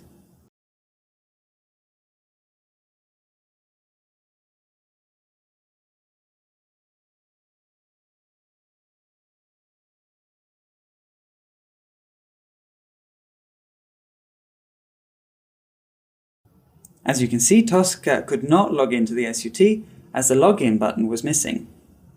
This triggered the recovery scenario that reset the demo webshop to its ideal initial state, allowing Tosca to successfully run the test on its second attempt. Head back to the test case section and change the work state to completed. Remember to save your work. Now that you have learned how to set up recovery scenarios, you will see how to reset the test environment if something goes wrong in the execution by creating a cleanup scenario. By the end of this lesson, you will be able to create and use cleanup scenarios. This lesson will help you meet this learning objective by answering 4 basic questions. Why are cleanup scenarios useful? What are cleanup scenarios? Where you can apply these scenarios in Tosca? And how can you set up a cleanup scenario? Cleanup scenarios are very useful when a recovery scenario is unrecoverable. If the recovery scenario fails, you want Tosca to reset and restart the SUT and put it into the correct status for next test case. So what is it exactly? A cleanup scenario is like a recovery scenario, but instead of attempting to fix and rerun the test case, the cleanup scenario attempts to reset the test case. In the event that the test case is not recoverable, Tosca can be instructed to clean up the space for further test cases by the use of a cleanup scenario. After Tosca has executed all available recovery scenarios and the test case still fails, it will clean up the testing environment so it is ready for the next test to run. Cleanup scenarios can be added into recovery scenarios collections and will affect any test case that the collection applies to. If recovery does not work, we want Tosca to try to reset and restart the SUT, then move on to the next test case. Let's see how this works, in our case with Demo Web Shop. Since we know our test case begins by opening the browser and logging in, we want to tell Tosca to log out and to reset using a cleanup scenario that closes the browser. To do so, first you will need to create a cleanup scenario by right-clicking on a recovery scenario collection or pressing the shortcut Ctrl-N, Ctrl-C. Similarly to what we have learned in previous lessons, you will be instructing Tosca to empty the shopping cart and close the browser. For this, you can use the while statement you created previously in conjunction with the module Close Browser. Keep in mind that loops like while do not have to go inside cleanup or recovery scenarios and should only be used when absolutely necessary. Actually, recovery scenarios can often be used instead of loops. A recovery scenario will attempt to recover the test case the number of times we instruct Tosca to do it. If it is unsuccessful, the cleanup scenario will kick in, making Tosca reset your system under test so the next test case can run. Remember, recovery and cleanup scenarios will only be triggered when the test case is run from an execution list. Great! This is the end of the lesson for cleanup scenarios. You are now able to create and use cleanup scenarios.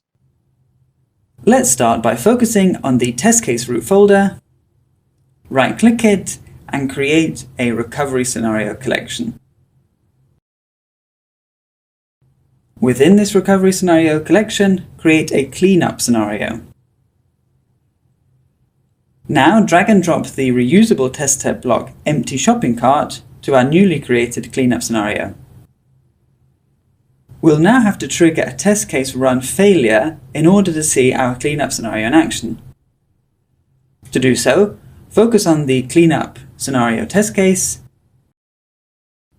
Here, resolve the reference for the test step folder start checkout reference. And now navigate to the shopping cart procedures test step. Clear the values for the terms of service test step value. This will cause the test case to fail when it runs.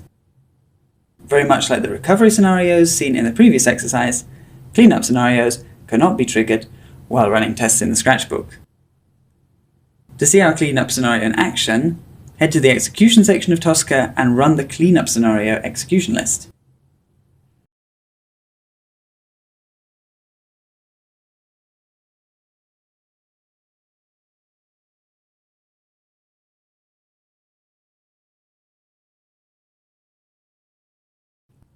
As you can see, Tosca failed its verification. This triggered the cleanup scenario, which reset the SUT to its original state.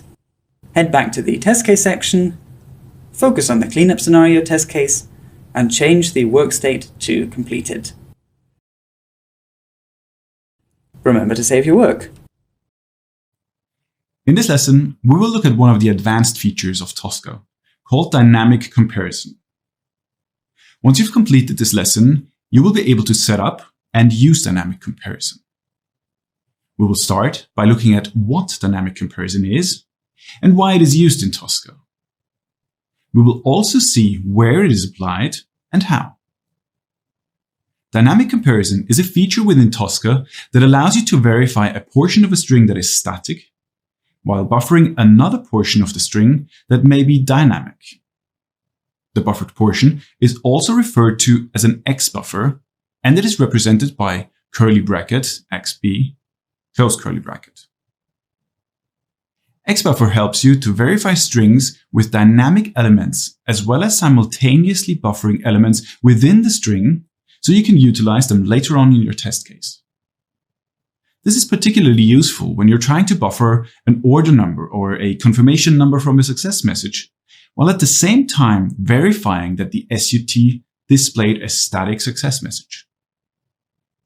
Not only are there examples of this within our demo web shop, but also other common tools such as SAP, Salesforce, or possibly even applications that your company has developed. Dynamic comparison is used at the test step level by adding the dynamic comparison syntax in the test step value box. This can be utilized on any control with text that you would like to verify or buffer, such as a label, for example. Now, let's see how this can be applied.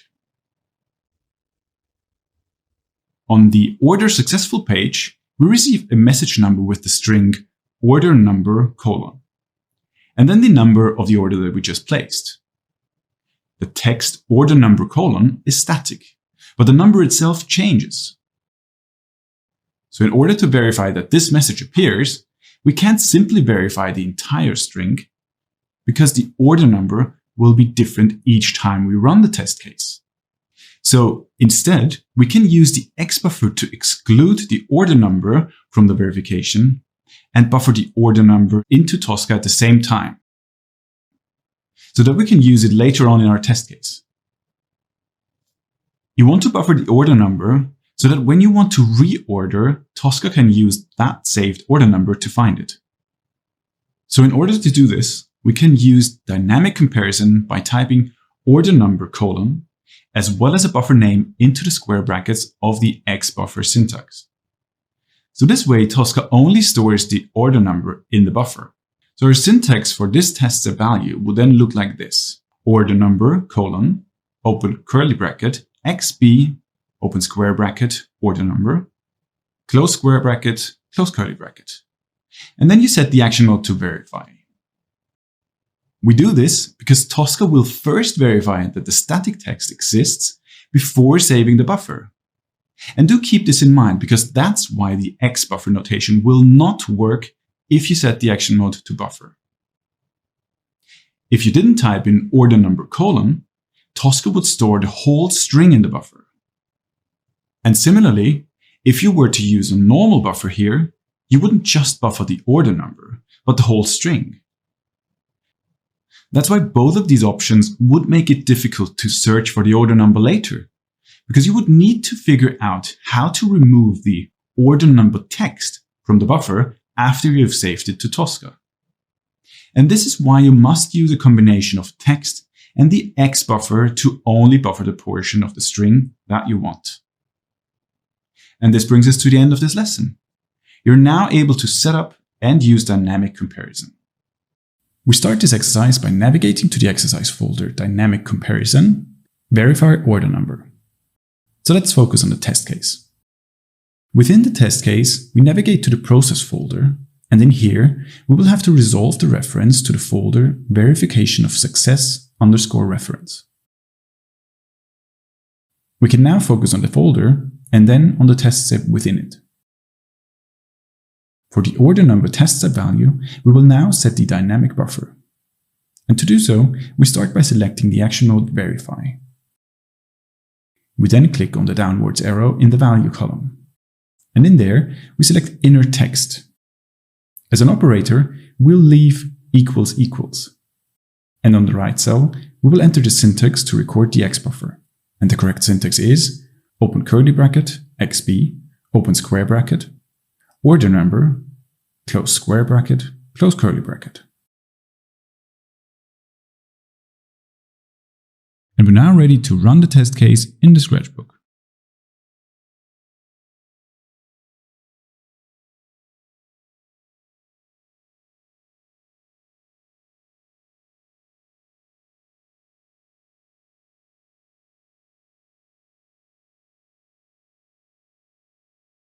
Remember to save your work. Let's get into something more advanced. In this lesson, you will learn about parent controls.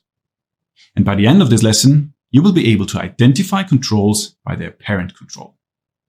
You will learn what a parent control is, why it is relevant in Tosca, where you can find it, and how you can identify control utilizing its parent control. So far, you've learned to identify a control by its own properties and by an anchor control. But it is also possible to identify a control using its parent control.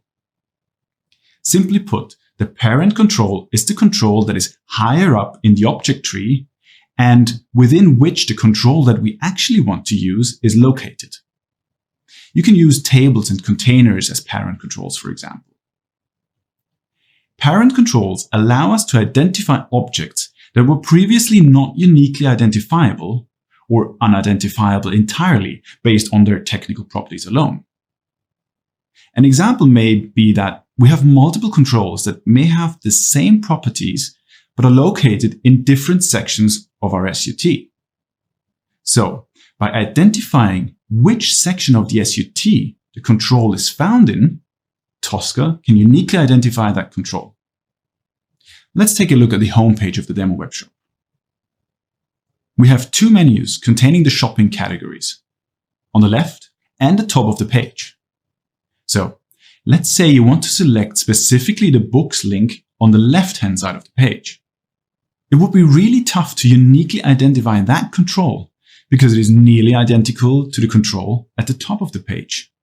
But if we identify the box that the books link is contained within as well, that is the parent control, we will be able to uniquely identify the desired shopping category. And yes, there are certainly other ways you can make this control unique, and we've covered these techniques throughout this course. However, in this lesson, we're going to use the example with the control books and show you how to identify this control by a parent control, so that you can compare different identification techniques and decide for yourself when best to use them. But before diving into the example, let's talk about where you can manage parent controls. Parent controls are normally managed within the XScan in Tosca. When looking at the control tree and expanding the filter, you can easily find the parent that the control that you're trying to identify is nested under. Once you've identified which parent control you would like to use, you will need to make that control uniquely identifiable as well. Alright, so let's hop back into the demo webshop and we'll show you an example of how to identify by parent. Once you've scanned the webshop and you've selected the controlled books on the left, you can see that it is not uniquely identifiable. And no matter how many technical properties you select, it still doesn't become unique. But instead, you can drag out the filter bar to display additional controls in the tree.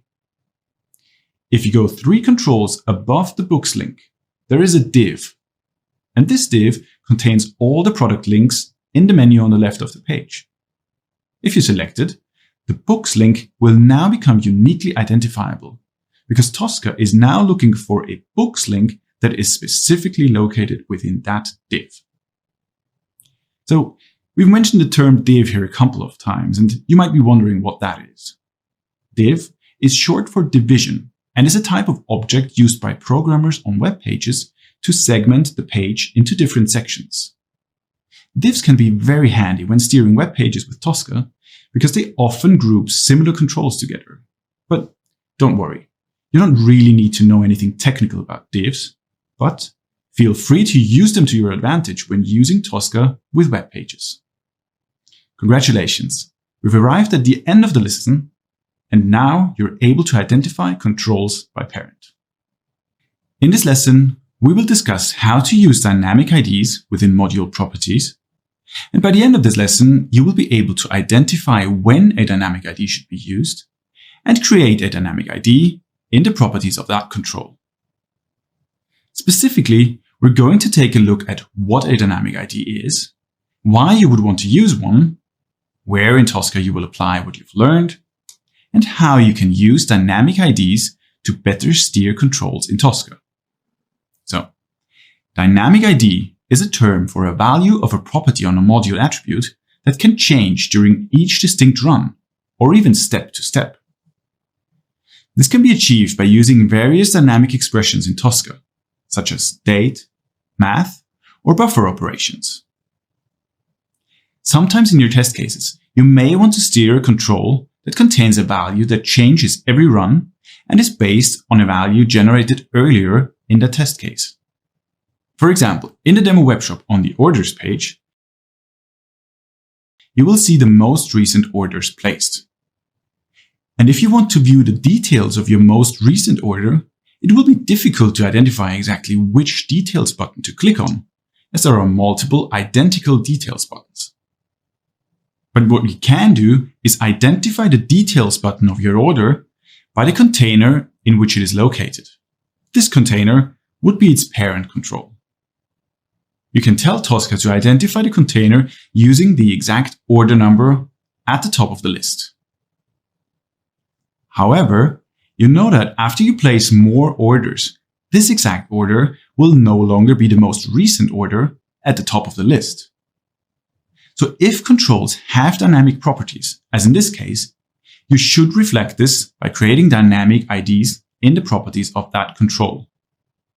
And you can create dynamic IDs by editing the properties of your module attributes. And for this, let's jump over to Xscan. If you look at the properties of one of these containers, you can see that they are identified by the exact order number. And if you want to make sure that the module is able to handle dynamic changes of the order number, you will have to identify the order using the buffer you created in an earlier step in the properties. So, when you run your test case and receive the success message containing the order number, you will buffer the placed order. You can then use this order to identify the container on the orders page to find the correct details button that will show us the most recent order. But remember, these controls defined by dynamic properties are only uniquely identifiable during runtime. Congratulations! You've arrived at the end of this lesson. And now you're ready to use dynamic IDs within your modules to steer dynamic controls. We start this exercise in the demo webshop. As you can see, we've already logged in. Now, we navigate to the profile and then to orders. We will need this page going forward. For now, let's switch over to Tosca. In the module section, we navigate to Webshop, In Work, Customer, Additional Material, Exercise 27, Identify by Parent, and Create Dynamic ID Module. Let's start Xscan.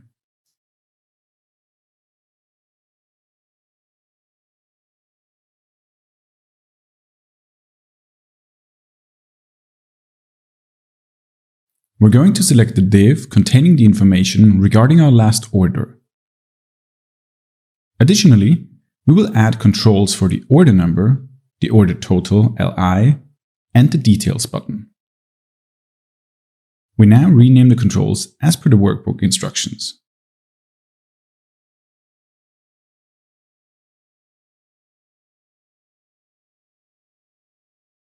For the order overview control, we make sure to deselect the property inner text and select outer text instead. We also need to modify the outer text property, replacing the text after order number : with an asterisk. As you can see, these changes made the control not uniquely identifiable. This is normal, as we took away important information when we replaced the out-to-text property text. However, we will need this control to remain like this to be able to successfully steer it in later exercises. For the order total control, select the property out-to-text and modify it by replacing the text after order total, with an asterisk. We can now rename the module and save it.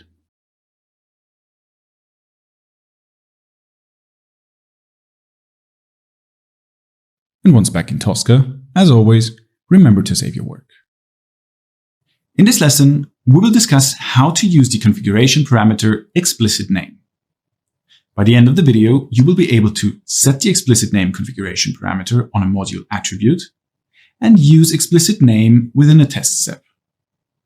More specifically, you will learn what explicit name does, why you may want to activate it within Tosca, where to activate it within your modules, and how to use it effectively within your test cases. So, explicit name is a configuration parameter which can be added to a module. It allows a change in the test step value's name, which reflects a technical identification, such as the index of an object within a group of objects that share the same properties. For example, if you wanted to select the first, second, or third option from a list of items that can change from run to run, you can use explicit name to do that without worrying about whatever properties of the item will be changing. Explicit name allows Tosca to steer these objects using the index, considering any dynamic changes. As a matter of fact, you've already used explicit name while working with tables. Think back to the ability to use #2 to navigate to the second column. Well, this is possible because of the explicit name parameter. So, in your test cases, if you have a list with options that can change from run to run, you can use explicit name to always select the first option, regardless of what that option is. You can add the explicit name configuration parameter to any module attribute in the Properties tab. Ideally, this is a module attribute that is generic and has multiple instances, such as a list of items. Simply pop out the Properties tab, right-click on the header, and select the gray box from the context menu to add a new parameter. In the left column, type explicit name, and in the right column, type true. You can utilize the explicit name configuration parameter by going to a step that contains the module attribute and replacing the name with an index number.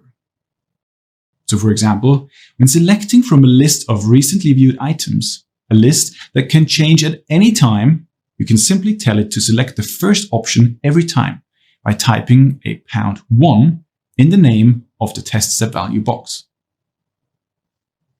Congratulations, you've arrived at the end of this lesson. And now you're able to add the explicit name configuration parameter to a module attribute and steer within a test step using explicit name.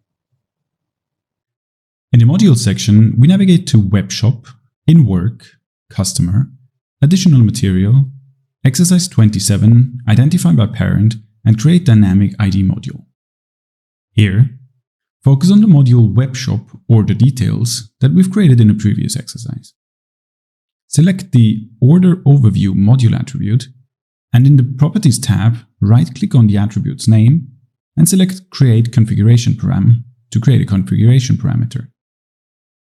We will call this new parameter explicit name with no spaces, capital E, capital N. And as a value, we will set true. Let's now head to the test case section.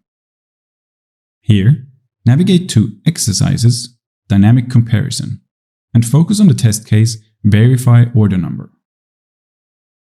Within this test case, navigate to Process, Check Order. We add the module that we just modified and rename the resulting test step to Order Details. Thanks to the explicit name parameter, we can now rename the Order Overview value. We're going to replace it with #1. This will instruct Tosca to search the first div on the page that fits the properties that we've selected before. We will then change the action mode to verify and use the downward blue arrow to set the value. We will need to verify that the inner text is equal to order number : followed by the buffered order number Tosca registered earlier during the checkout process. We will conclude the line with an asterisk to account for additional text contained in the div. And we're now ready to run the test case in the Scratchbook.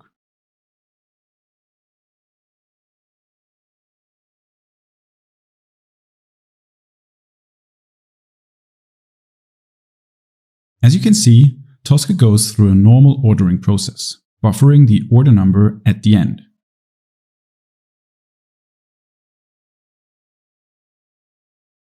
It's then heading back to the profile and navigating to the orders page.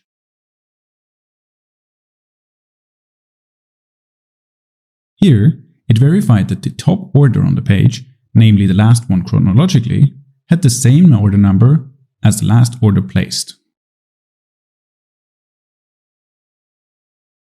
We can now change the test case workstate to completed and save our work.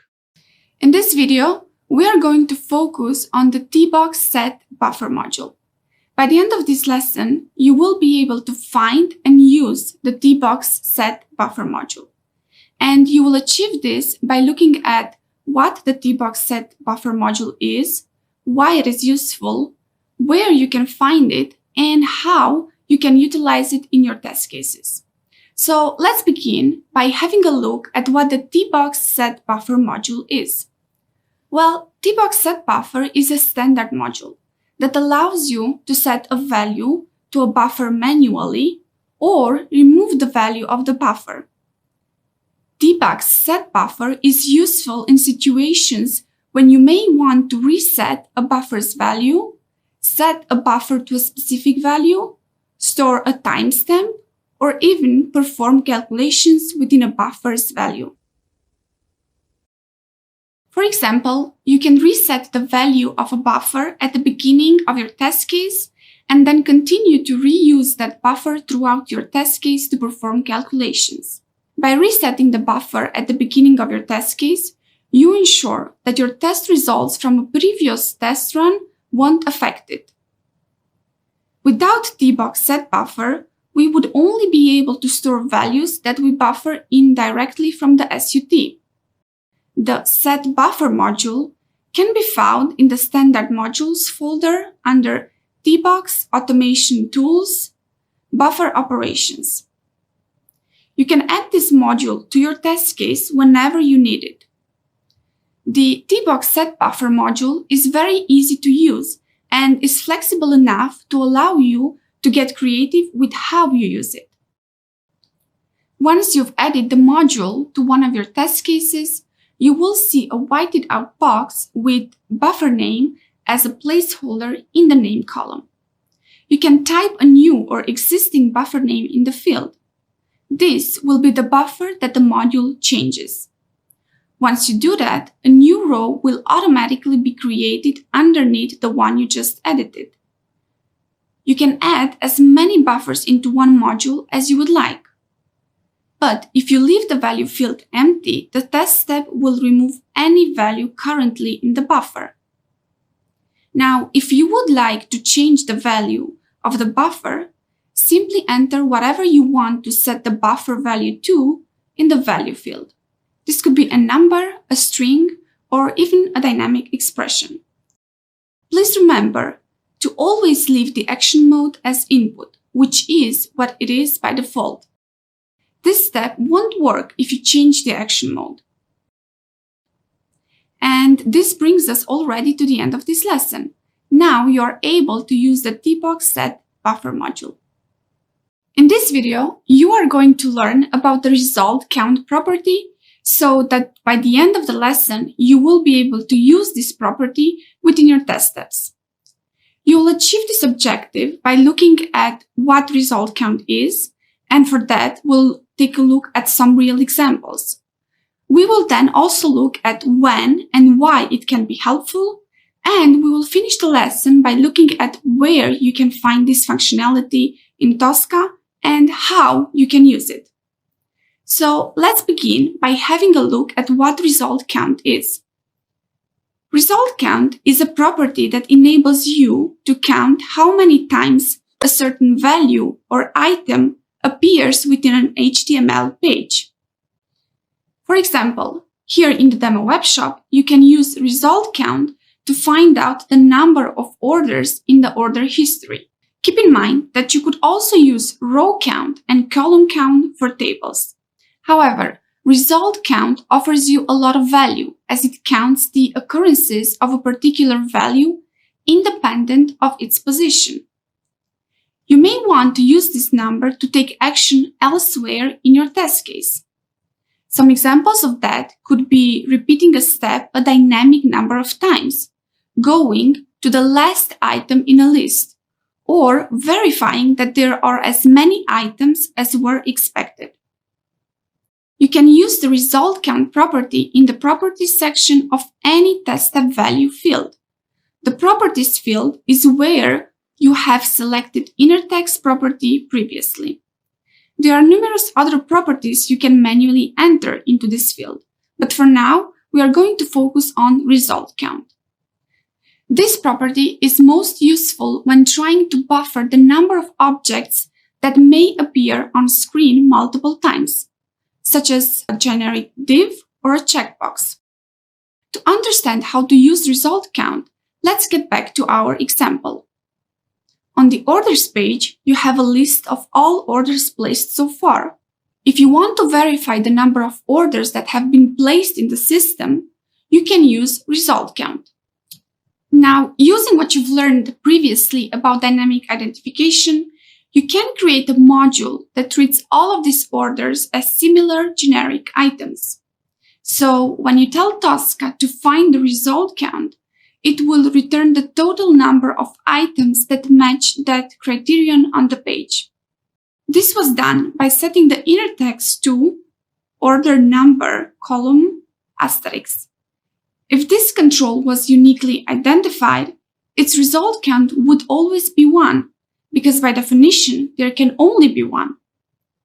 This is why the control must be generic. And now that you have a generic control to work with, you can type result count into the properties field along with the name of the buffer you want to store the count in. Once you have entered the result count and named your buffer, you'll want to set the action mode to buffer. You can also use result count in conjunction with the action mode verify if you already know the number that should be present. And this brings us to the end of this lesson. Now you are able to use the result count property within your test steps.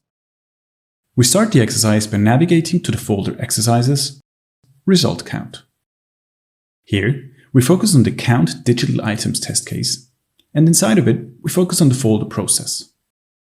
We're now going to add 2 new modules. Firstly, we will add the tbox set buffer module.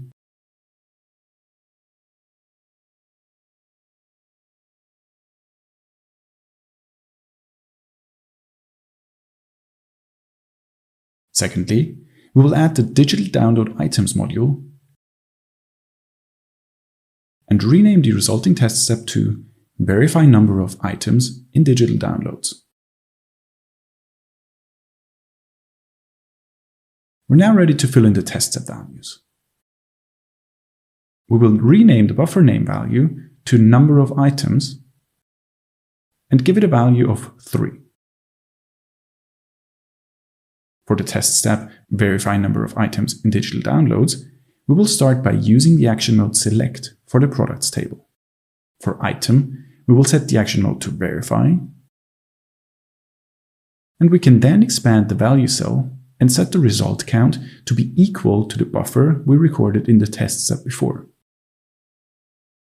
We're now ready to run our test case.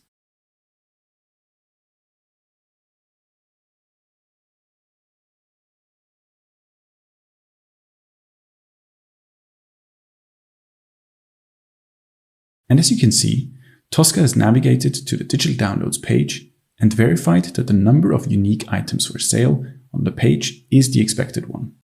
We can now change the test case work state to completed. As always, remember to save your work. In this video, we will discuss how to use repetition at the folder level, so that by the end of this lesson, you will be able to add a repetition value to a test step folder and use the repetition notation within a test step.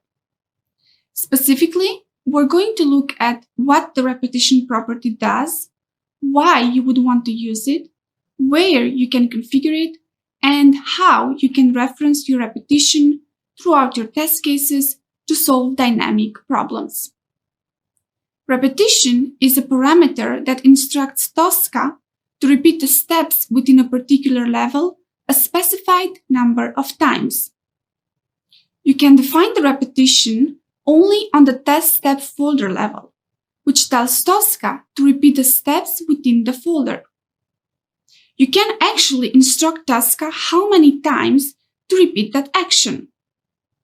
You can either decide to repeat the step a certain number of times, let Tosca repeat the step a random number of times, or you can let Tosca repeat the step a dynamic number of times, based on some previous action taken in Tosca. For example, if you need to remove 2 items from your shopping cart, you can repeat a test step folder that removes the first item from your cart twice. If you now need to run an action a dynamic number of times, you can use the result count function in conjunction with the repetition property. Now, let's say, for example, that you need to tell Tosca to delete all the items in your order list, but you do not know how many items you have in there. In this case, you'd tell Tosca to count all your orders with the result count property, and then use that result to define how many items to be deleted from the order list. The repetition property can be found in the properties of every test step folder. By default, the property is blank. You can add any value that translates to a whole numerical value into the property. This includes static whole numbers, math expressions, buffers containing numerical values, result count values, or row count or column counts from tables. But how can you use this repetition to iterate through a table of a group of items? With the repetition notation, you can reference whichever repetition you are currently on. For example, on the second time the folder repeats, repetition would be equal to 2, and on the third time it would be equal to 3.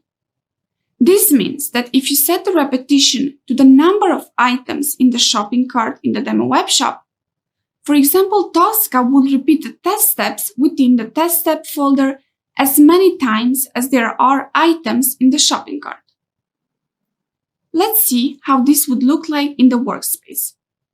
If what you want is to repeat an action on every row in a table, you can place the row number in the test step with pound, open curly bracket, repetition, close curly bracket, and then the folder will repeat as many times as there are rows that you counted in a previous step.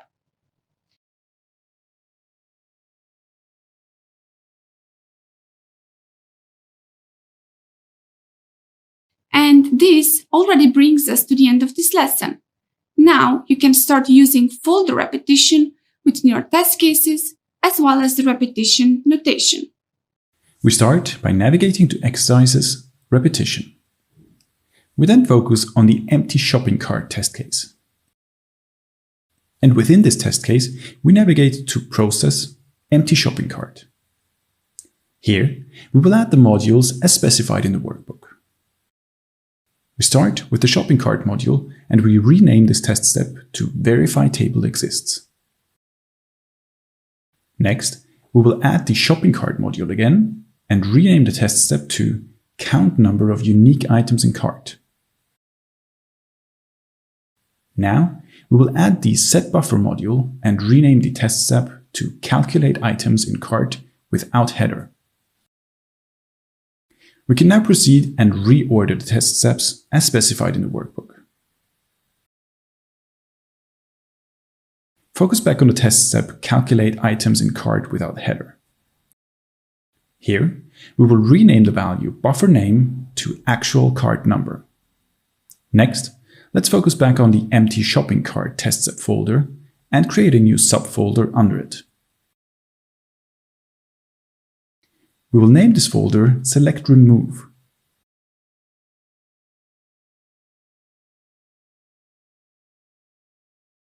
And we will set the value for the property repetition to the buffer we named earlier. Inside the newly created folder, we will add the shopping cart module and rename it to Empty Cart. Let's start filling in the values in the test steps. Focus on the Verify Table Exists test step, and for the shopping cart products value, we will set the action mode to Verify. We will set the value exists equals true. Next, focus on the count number of unique items in cart test step. For the shopping cart products value, we will set the action mode to Select. For the first row, set the action mode to Buffer and the value to Result Count Cart Items to set its value.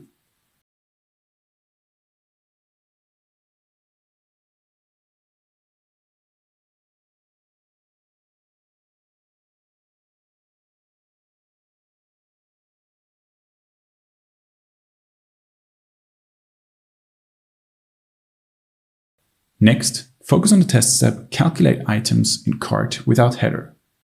In here, we enter the math function aimed at subtracting 1 from the buffer we recorded earlier. And lastly, within the Select Remove test step folder, for the test step Empty Cart, set the action mode to Select for the value Shopping Cart Products. Rename the row value to $open curly bracket repetition close curly bracket and set the action mode to Select. Rename the value Cell to Remove by selecting it from the drop-down menu and set its action mode to Select. For the Remove checkbox, set the value to True. Alright, and we're now ready to run our test.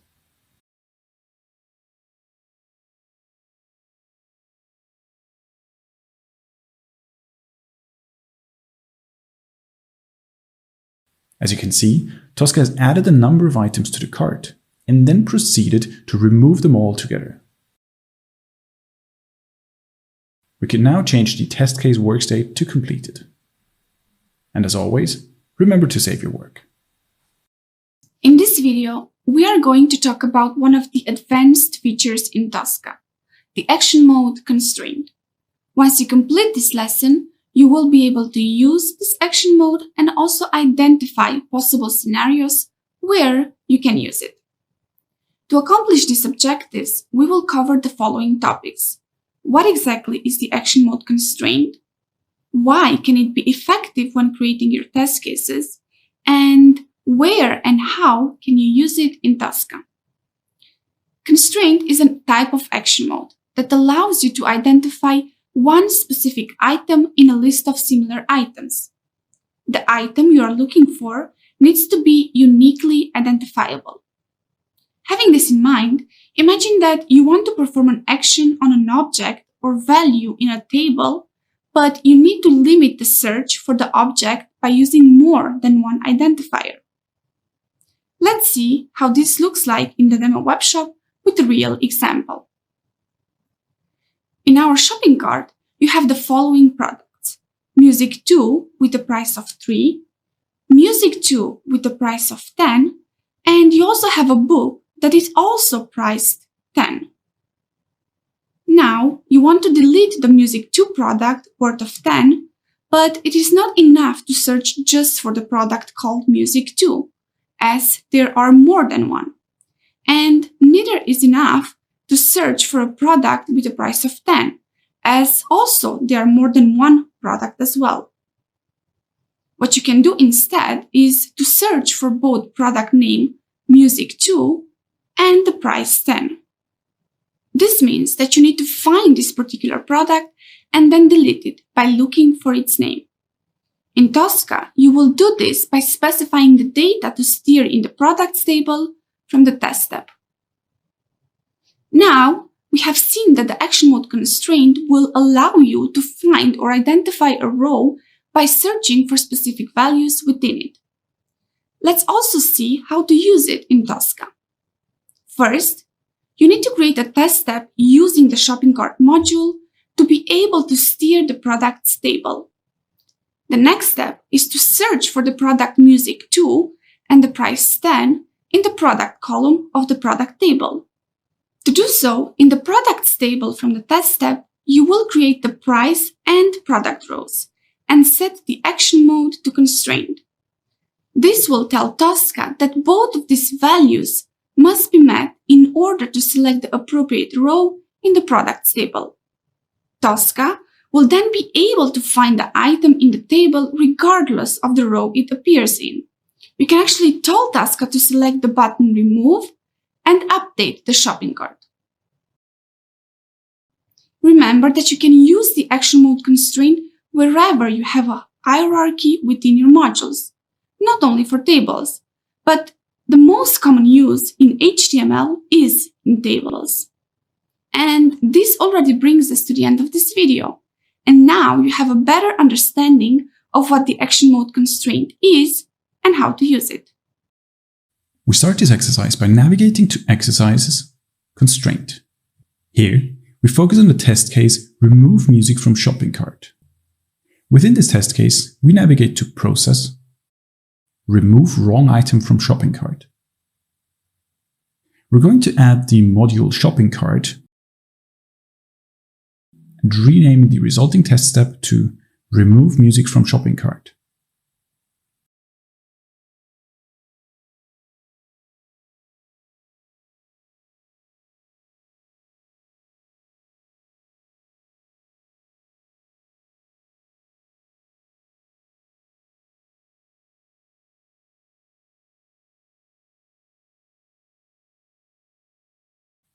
We can now fill in the test step values as per the workbook. We're going to start by setting the action mode for the value Shopping Cart Products to select. Next, we're going to do the same for the row value. We will then rename the value Cell to Products by selecting it from the drop-down menu. We then set the action mode to Constraint and enter the value Music 2. Following this, we rename the next cell value to Price by again selecting it from the drop-down menu. We then set the action mode to Constraint and enter the value *10*. We're also going to rename the next cell value, this time to Remove, and set its action mode to Select. For the Remove checkbox, we set the value to True and make sure the action mode is set to Input. After that, we add an X for the Update Shopping Cart value.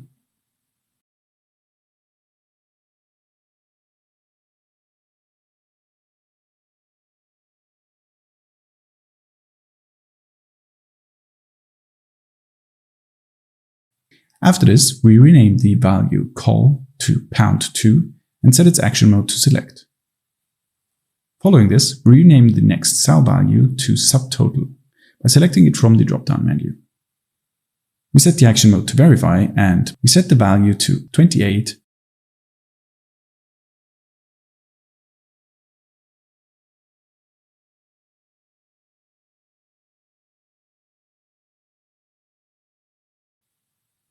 We're now ready to run the test case in the Scratchbook.